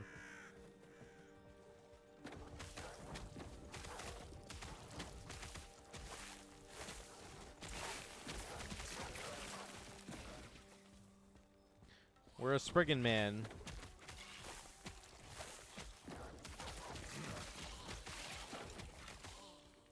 Spriggan man, Spriggan man.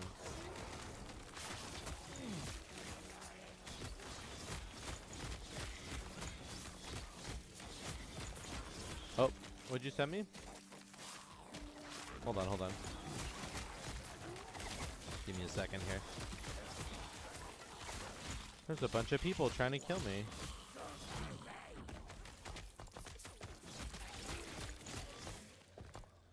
Okay. Two-handed spear, melee damage, chance to poison on hit, 69% crit multi, 4% parry, 128% damage over time for minions. Whoa. Poison on hit. Nice. That's cool. Yeah, it's good. That kind of thing is like super good.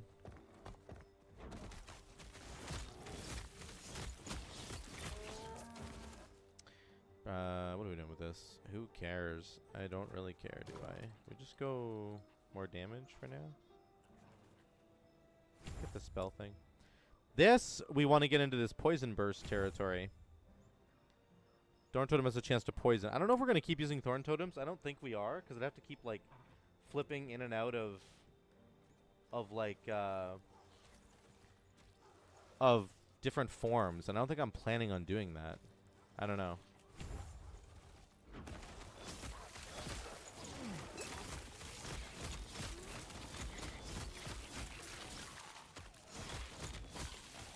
How much damage does Trip and Strike? 12, 14.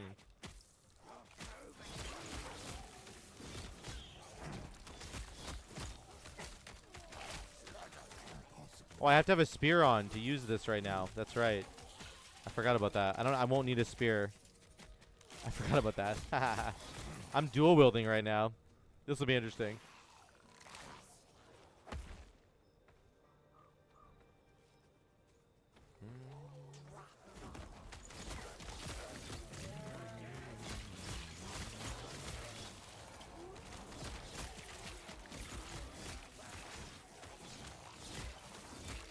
Yeah, chest. Lightless Arbor Key. Let's go. I do love that all the different boxes have different themes. It's kind of like opening a strong box from PoE. What's this? Ice Wolf Garb. Spell damage, minion damage, vitality, dodge rating, dodge rating. Whoa. That's a lot of dodge. That's a crazy amount of dodge, actually. Yeah, very good. I mean, if you're doing a cold damage thing, that'd be super sweet.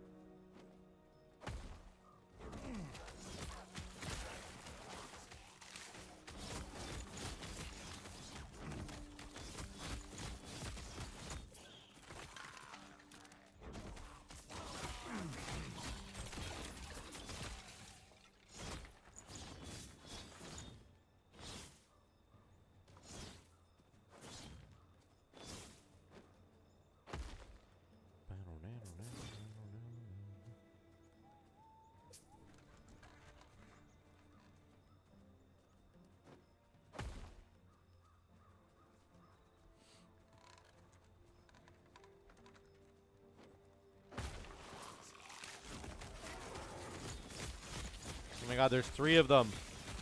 These guys take forever to kill. They're so annoying.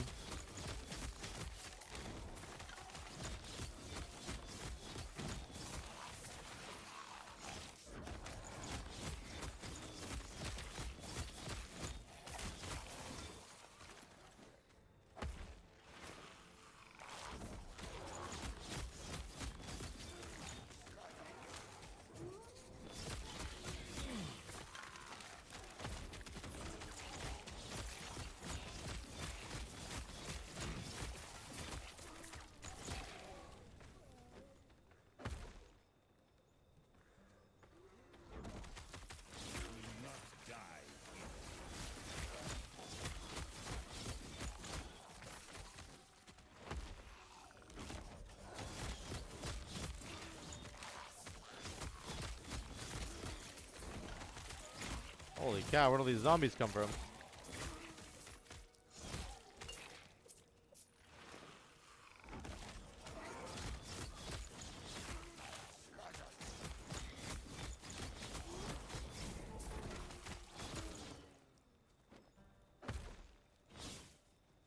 Bum bum bum bum bum.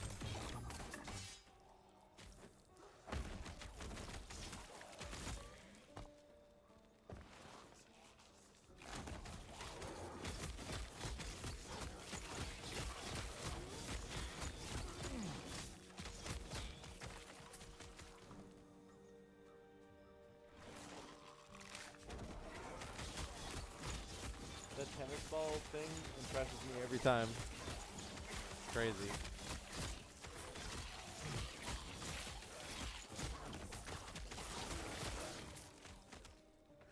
Alright, little mini boss up here.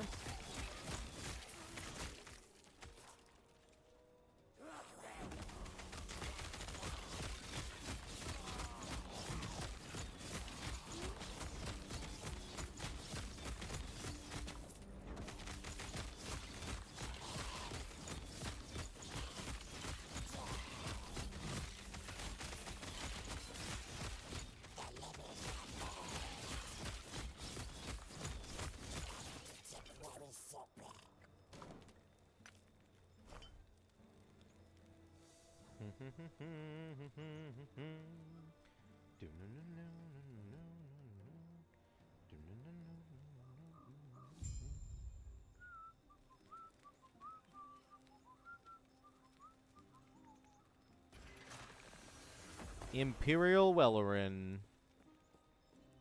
It does not seem to have any humans in it. I wonder if there's any secrets in here. There's gotta be. There's gotta be, dude.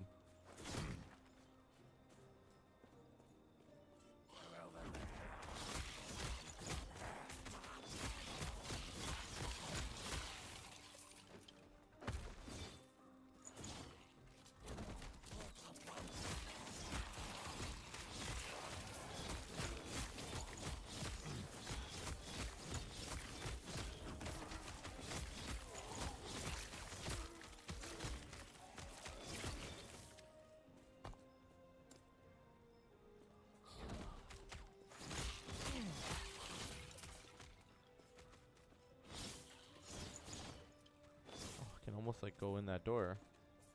Oh.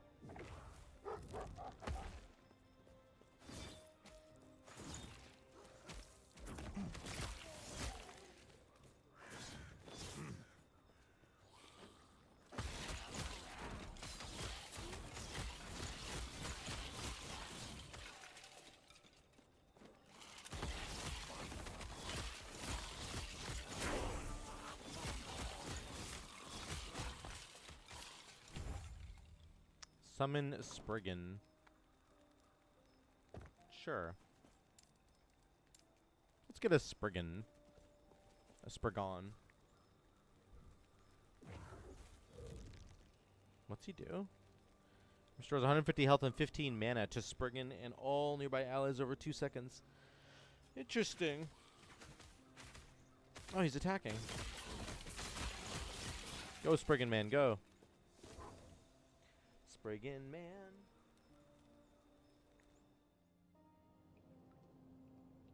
Spriggan man. Banana, banana, banana, banana. Wait, there has to be some secrets in here. There's no way, dude. Why are they making me look like an idiot checking for all these secrets?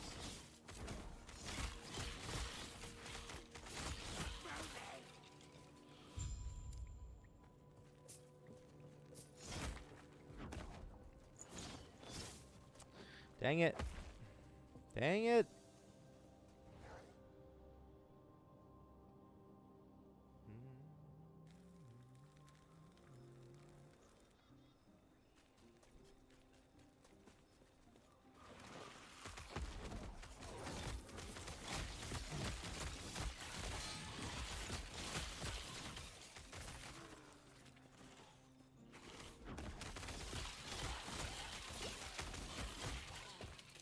Okay, we should pump this, I guess.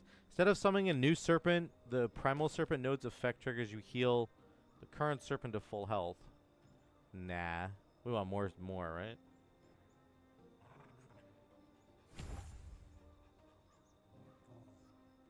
Frailty for free? Oh my god, that's actually kind of nuts.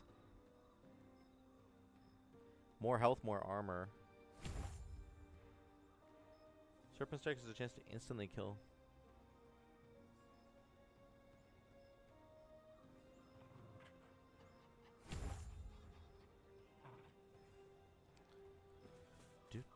Do.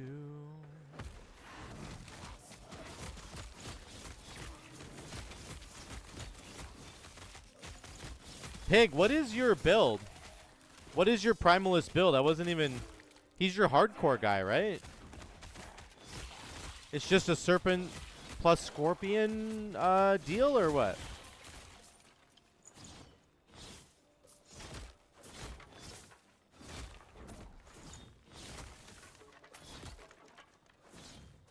Not hardcore anymore? Oh, nice, nice. So you chose not to be hardcore anymore. I got it.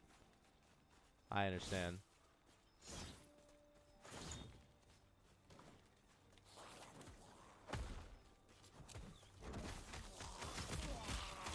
I selected non-hardcore.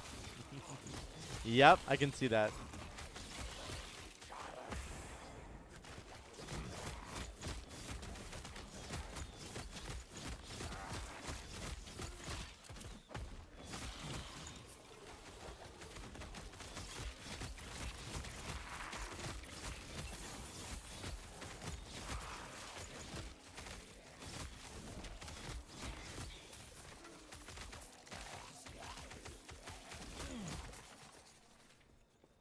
At least my guys are poisoning a little bit more now.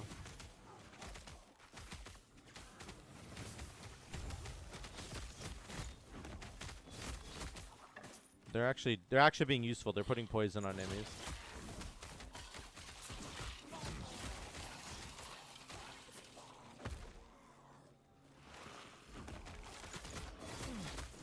Right now we're getting 3, 4 stacks, 5 stacks, up to 6 there. Pretty good. And some bleed, I guess, as well.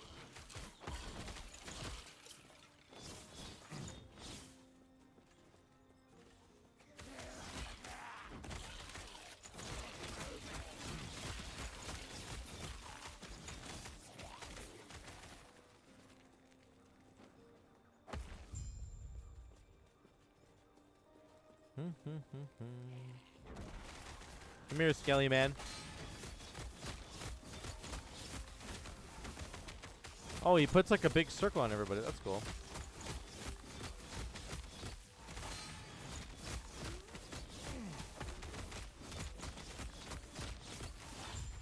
Yes. Gods be with you. I don't think I need to come back here, right? No. We just keep moving forward.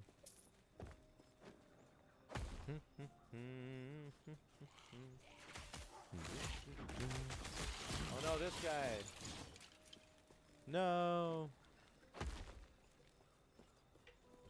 Look at the detail down below. It looks really good, man. Their environments are really, really good looking. Like they're making some good stuff here.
Go Spriggan, man. I wonder if the summon Spriggan guy can go full poison. Maybe he's like, would be helpful to have actually. Looks like he can't. Poison. Oh, never mind. Your Spriggan can now summon Vine. Melee minion that poisons as the enemies they hit. Okay. Your Spriggan summon Vines have more health. And additional poison. Okay. Melee minions that poison on these vines are not affected by your vine limit or nodes on the Spriggan form tree. Okay, so they're just their own thing. But that's kind of cool. Your Spriggan's Thorn Volley hits deal more damage to poisoned enemies. Oh. Chance to fire 2 extra thorns. Spriggan's Thorn Volley always fires 1 extra thorn and deals more damage. Spriggan's Summoned Vine ability now summons 3 vines at a time but has significantly longer cooldown. Your Spriggan Summoned Vines deal more damage. Your Spriggan Summoned Vine ability has shorter cooldown. More health. Okay. So we could do that. When you control a Spriggan, you and your Spriggans reflect flat damage to your attackers per point of vitality. Dang. Spriggan's healing aura rejuvenate also. Your Spriggan's healing right now also grants allies dodge rating. Oh, that's kind of crazy. I'm not gonna be able to press this ability though, because I'm gonna be doing I'm gonna be in Swarm Blade form. Can now cast Ensnaring Roots. A wave of roots deals physical damage. Roots enemies in place.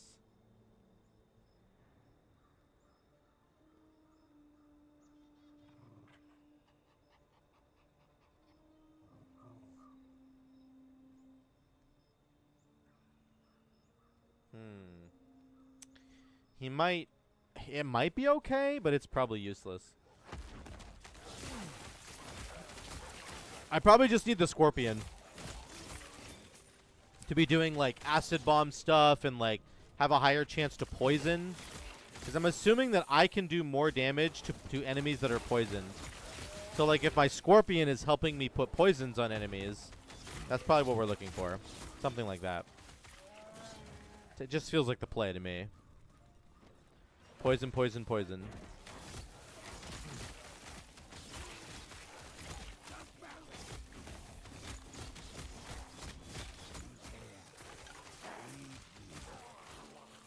Those skeleton guys have such a dramatic death.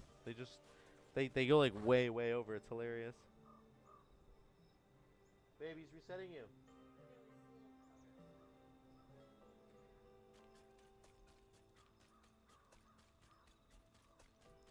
He is. He's a piece of shit. I hate that guy.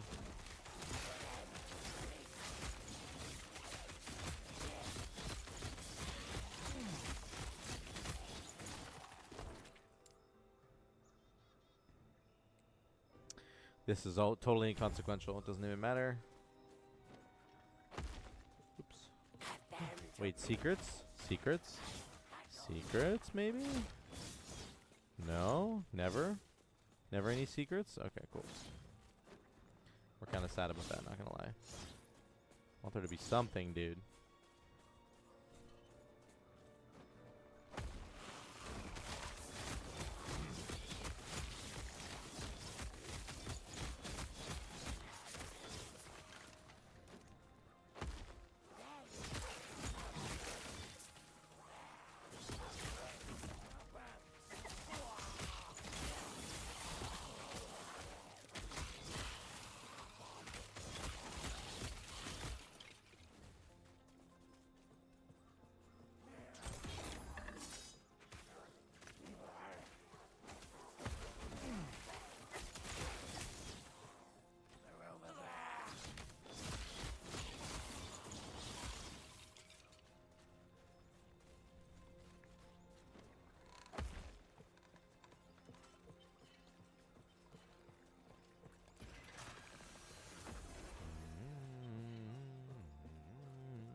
Bum, bum, bum, bum, bum, bum.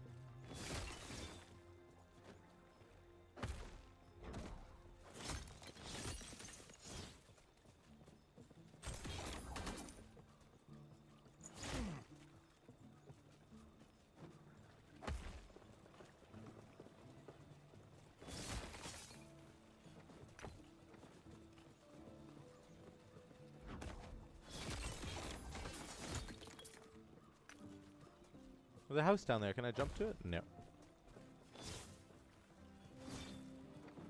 That'd be kind of fun, though. Would have been kind of fun, but no. We don't get to have any fun. Traveler.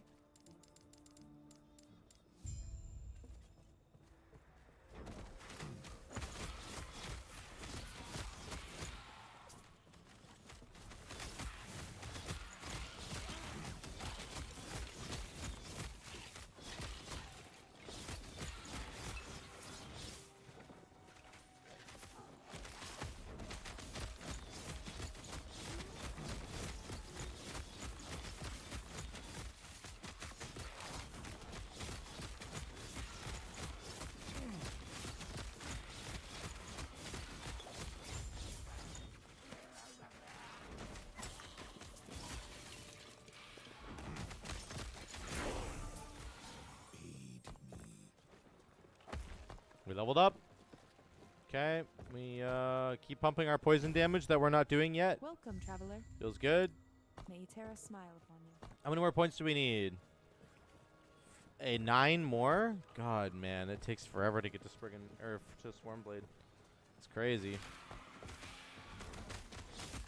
I think we're gonna get another passive point soon, right? I think if we go do the ruin or the let's get the next waypoint first, and then we'll then we'll check it.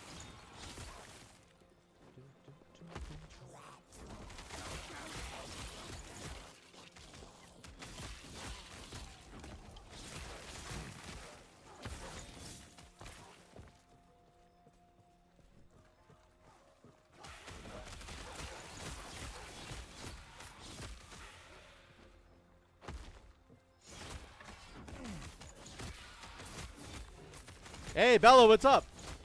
Yeah, we're doing a druid. We will be in a minute. It takes friggin' forever to get to the Swarmblade form, but that is what we're trying to get to. Has some really cool interactions.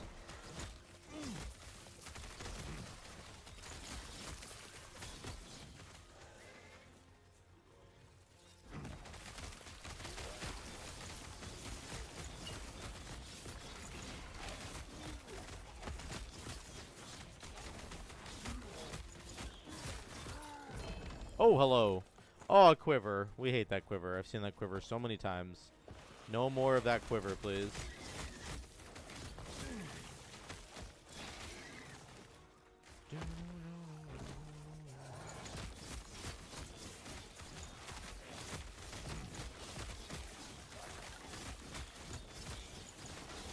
That was my other choice to roll other than Falconer. Oh, okay. A druid of some kind. I will tell you, it doesn't feel great. I don't know. I don't like the way Werebear like feels when I'm in it, but it's, you know, it's fine if you like that. I do think I'm going to enjoy the Swarmblade quite a bit. So once we get there, it'll be fine. But getting there is definitely a bit of a journey. Like, you can't get Swarmblade. It's like Judgment, Bella. How you couldn't get Judgment for a long, long time in Paladin. It's just kind of annoying.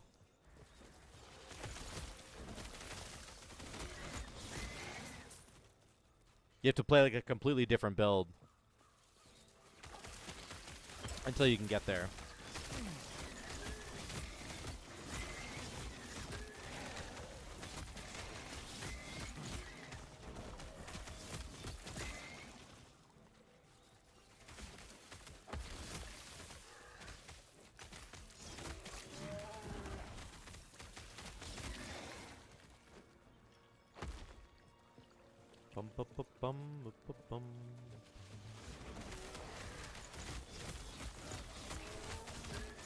You've been enjoying the Falconer a whole lot? Nice, dude.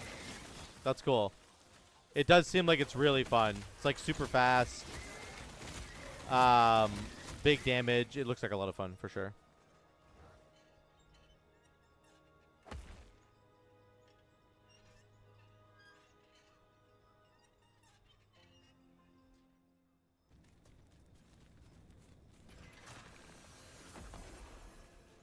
Okay, we need to go back and finish this quest. Go to the college.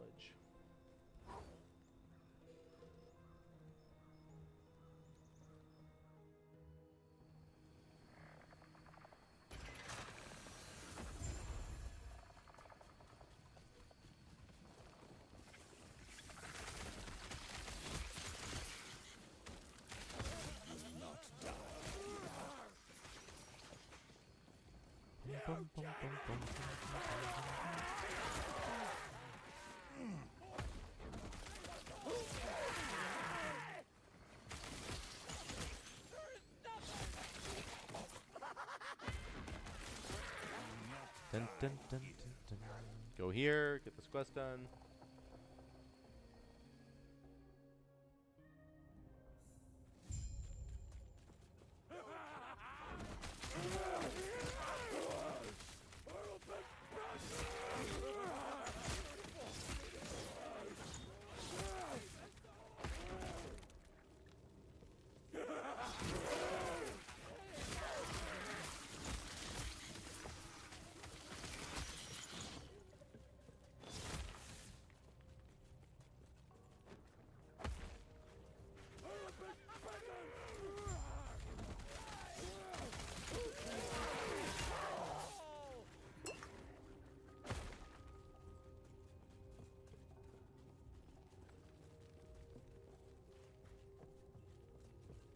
We can just go back now, right? Where do we go? Council chambers. Okay. Let's go.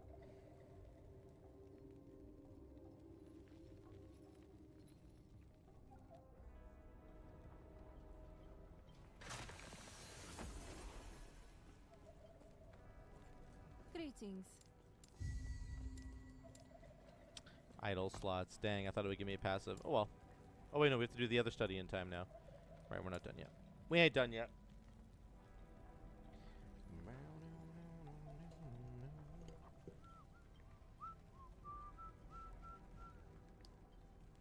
Do, do, do, do, do, do, do.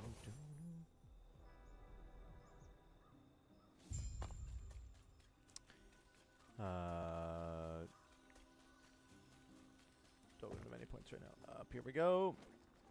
What'd you get?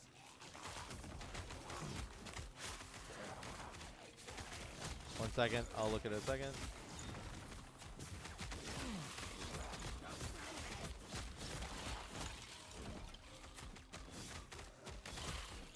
Here's the real secret sauce. 34 to dodge rating endurance threshold if you have not been hit recently. Nice. Yeah, that's a pretty good one for dodge builds. I haven't done a dodge build yet, so I'm like excited to do it. I think Primalist and obviously Rogue. Rogue has most of the dodge stuff, but Primalist still has some, especially BM, right?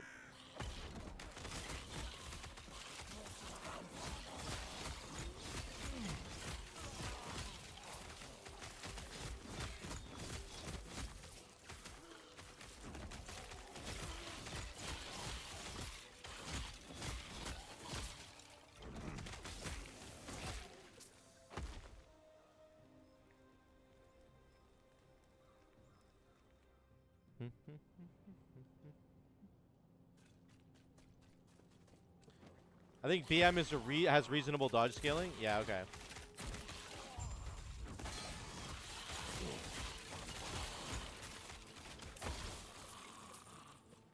Yeah, I think like Shaman doesn't have any, I don't believe. Oh no, they do have one, but it's not that great. It's only 50 dodge. Druid has none? I thought Druid had some. Wait. Really? Oh, I thought Druid had some. BM's got the first section here, which is 80, and then the percent dodge, which is 100% more dodge rating. That is a pretty insane node right there if you're doing a dodge build. You literally double your dodge, right? Basically. If I'm understanding that right. That's pretty crazy.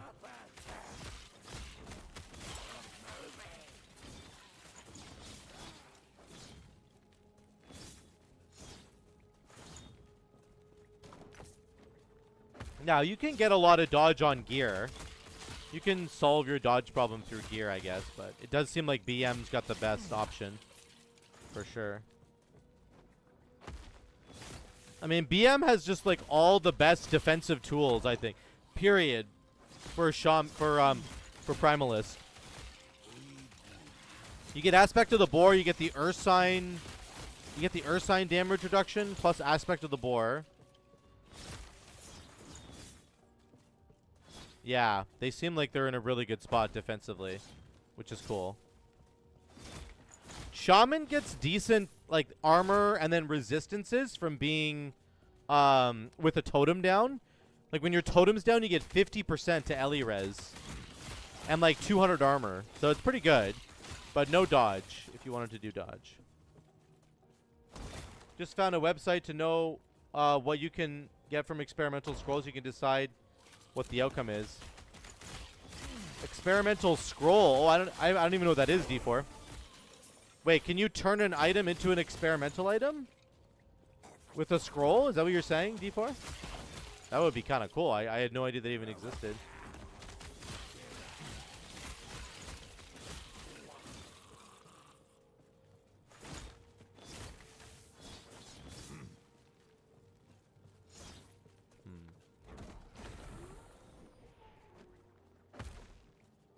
Oh, you can. Oh, that's crazy. I didn't even know you could do that. You can turn an item into an experimental item. Wow. That is very cool. The outcome is really hard to understand, but there's a website telling you the outcome. Okay, cool. That's cool. Well, that's really neat. I didn't know you could do that. You just make completely insane boots? Nice. That sounds cool.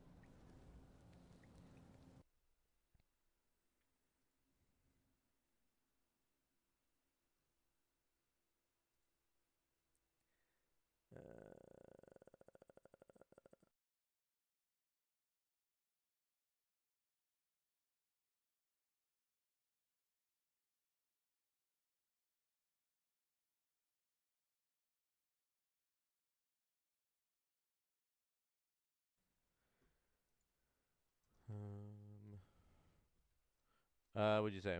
Yeah, show it to me. Yeah, for sure. I'll go down here.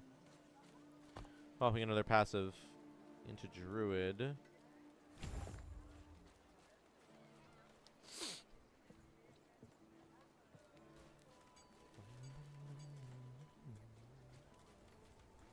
What do you want?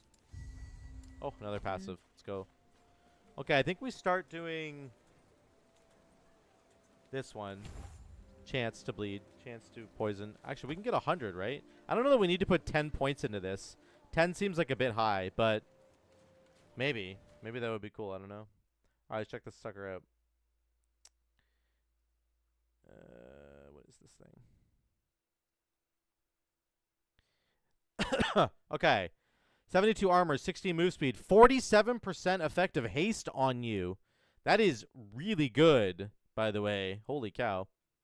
17 move speed, 8 intelligence, 188 armor, 51% bonus damage taken from crits, 70 health, 2 seconds of haste after you use a traversal skill, 24% more haste. So 60, 72, 71% more effective haste. Holy crap, that is insane. I mean, this is also a tier 8. Tier 5. 5 plus 8 is 13. Plus 7 is 20. Plus it's a 25. No, it's a 29. It's a tier 29 boot. The flip. Those are insane. Tier 29 boots, dude. That is wild.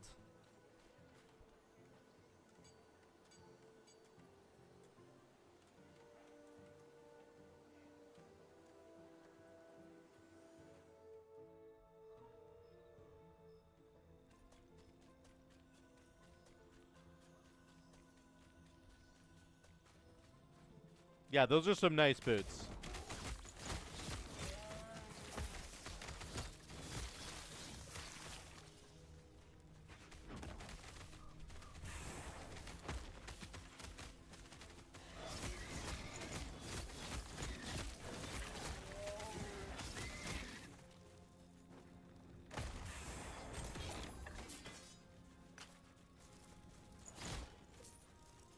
Probably the best item I've ever crafted. Yeah, I mean, those look really good.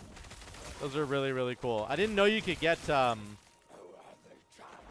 scrolls that turn items into the mage items. That's very experimental items. That is very, very cool. Yeah, sure. I don't even think I've gotten a scroll. I've never even seen one of those scrolls, D4. But yeah, I can definitely look at the website for sure.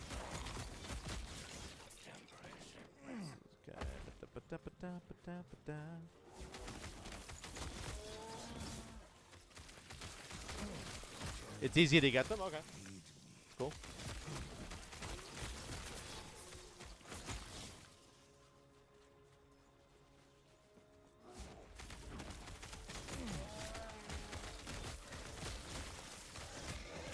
Do you just break down experimental items, I'm assuming? And maybe you get a scroll?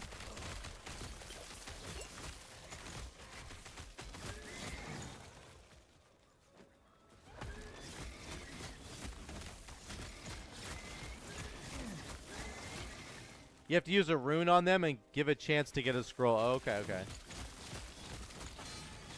Oh, you have to seal the thing. You have to use the rune of research first, and then Oh, okay.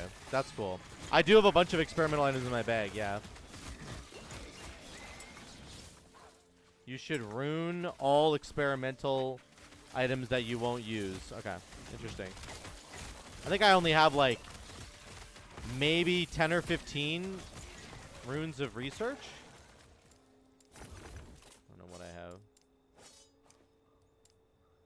I have 14 runes of research, so. This is it. When an experimental affix is sealed, you have a chance to gain a glyph of insight. This chance is higher for items with higher tier affixes, but cannot exceed 45. Aha, glyph of insight. Which is the one that I haven't used yet. Okay, very, very cool. That's very cool. That's neat.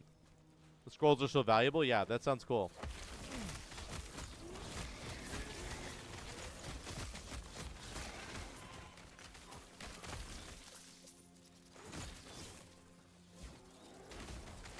Thanks for the link, D4. I'll look at it after.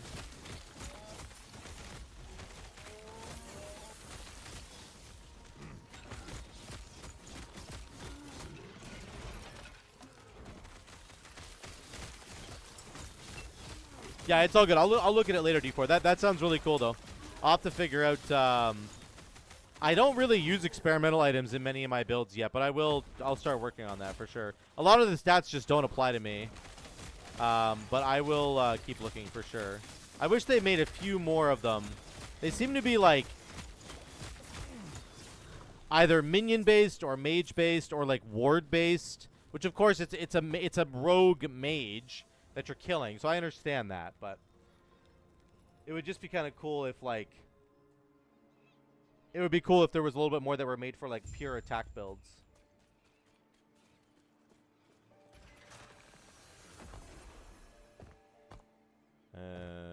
Right. Upgrade this again. Doesn't really matter. This one we were just doing the primal serpents, but also doing this venom. Ailments applied by serpent striking and primal serpents have additional poison penetration. Dang. That's pretty cool.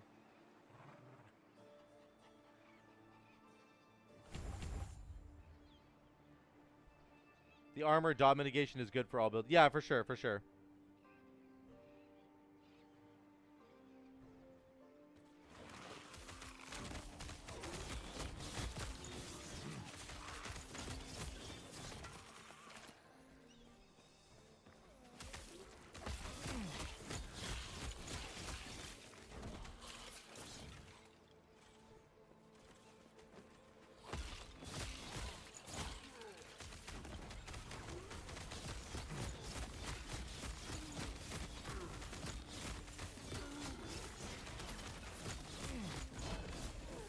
Got some gloves.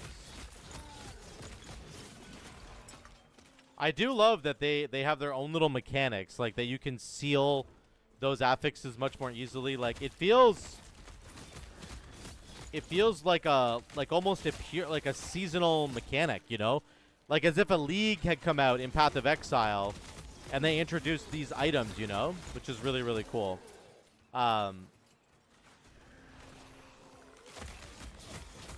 I hope they keep making items like this in the future. I really do. I hope that they continue to make more and more of these kinds of specific items that come from specific places and have very, very specific affixes on them because it's such a cool design. Yeah, you can there's a lot of depth for crafting as well, for sure. Boots give haste and frenzy. It's very good. Some builds don't get easily. True. It just doesn't last very long, right? It's like haste or frenzy for like 1 second. After using like a traversal skill, and like I'm not gonna be, you know, I need it for like permanently. So it's okay. It's definitely okay, but it's not the greatest.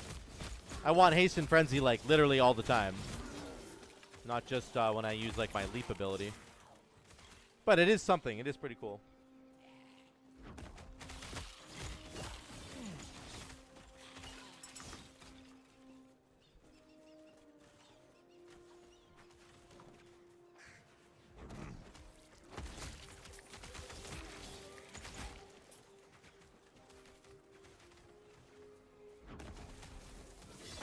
They should try an experimental theme where you open a container, 3 guys pop out in the order in which you kill them influences the drop. Oh, that's actually kind of cool. That's actually really neat. That would be a cool idea.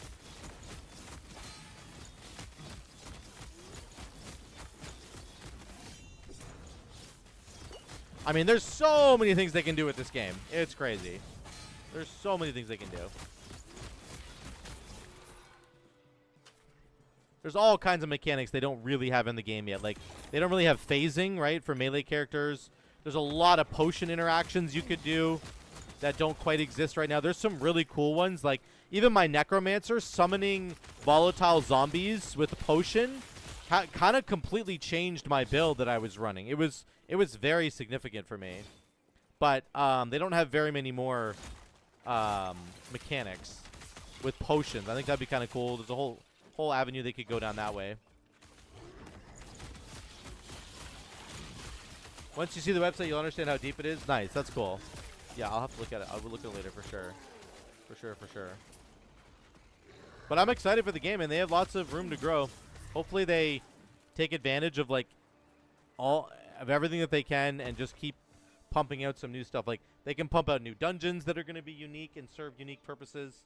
There could be a whole dungeon just related to like experimental items, or a whole dungeon just related to like a new type of experimental item that they introduce.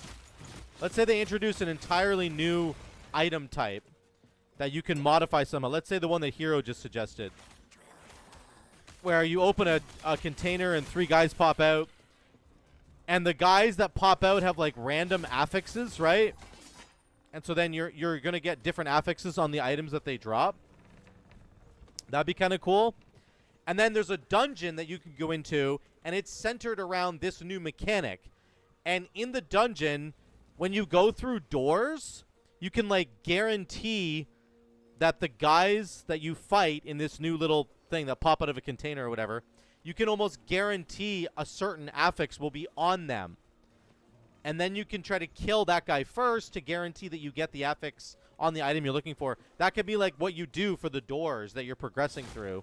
I don't know. I mean, could be way more to it than that. But if they wanted to introduce it into like a dungeon system, that would be a really easy way to do that. More runes and glyphs for sure. You want a rune that changes the base? Oh, that would be really cool. Yes. Completely changes the base of the item. That would be sick.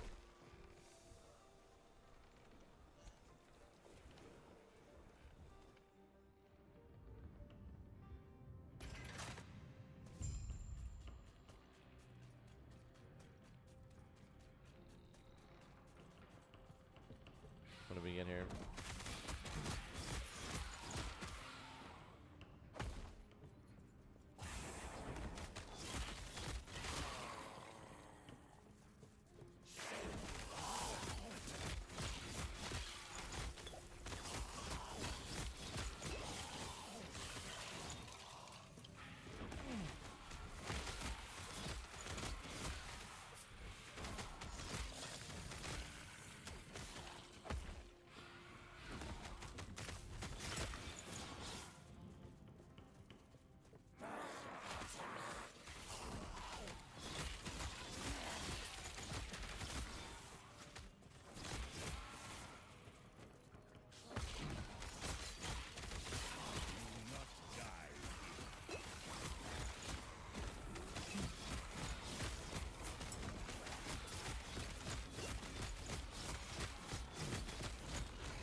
Die.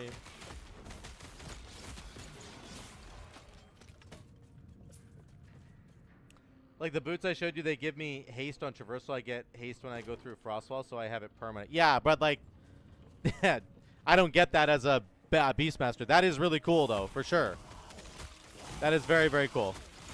I just think, again, for some of the melee, non-mage builds, the experimental items are not as good. So I want to come out with, like, a Warlord item. Some, like, primal, like, Warlord dude. And he just, like, I don't know. It's all about... It would really benefit, like, melee rogues and primalists and sentinels. Like, it'll be a lot of, like, combat affixes that have to do with hitting your enemy. I don't know, some, like, on-hit effects or something. I don't want it to be the same as the experimental items. They should be their own thing, but they could just do this over and over and over again. They could just create new enemies that give you these specific drops that are really good for certain masteries in the game and are, like, not super good for other masteries in the game. That's okay. I'm okay with that. But right now, the experimental items seem to be a little bit better, I would say.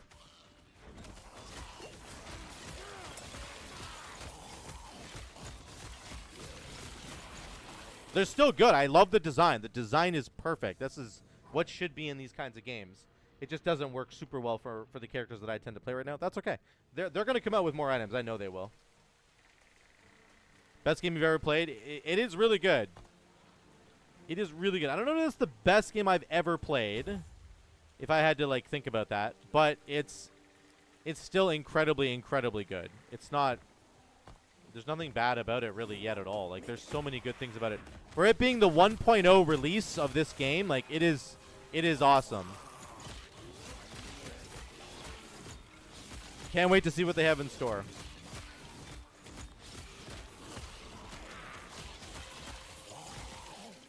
There's a lot of bugs still in the game. That is one thing I'll say. But other than that, it's fine. Like, my character going invisible half the time, that's pretty annoying. But it's whatever.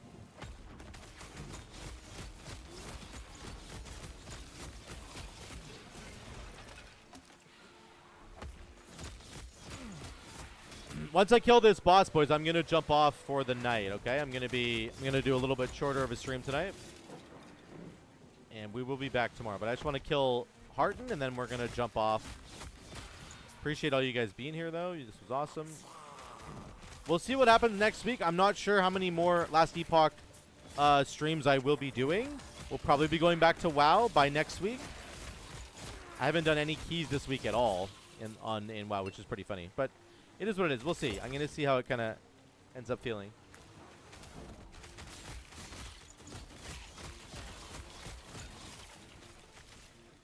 Let's go up here. Kill this big guy.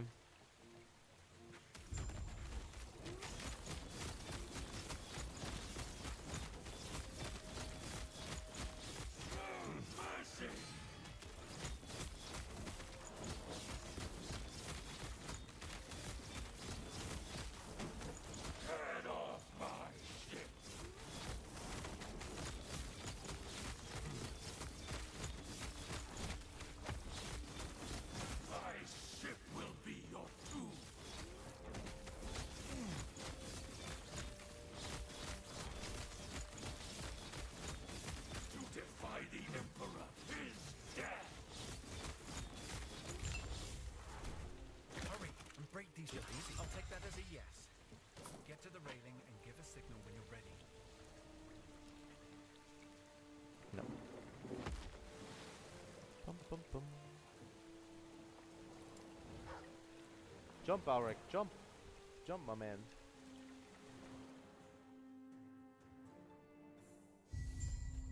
Ha! Not as cold as I'd like, but I enjoyed that.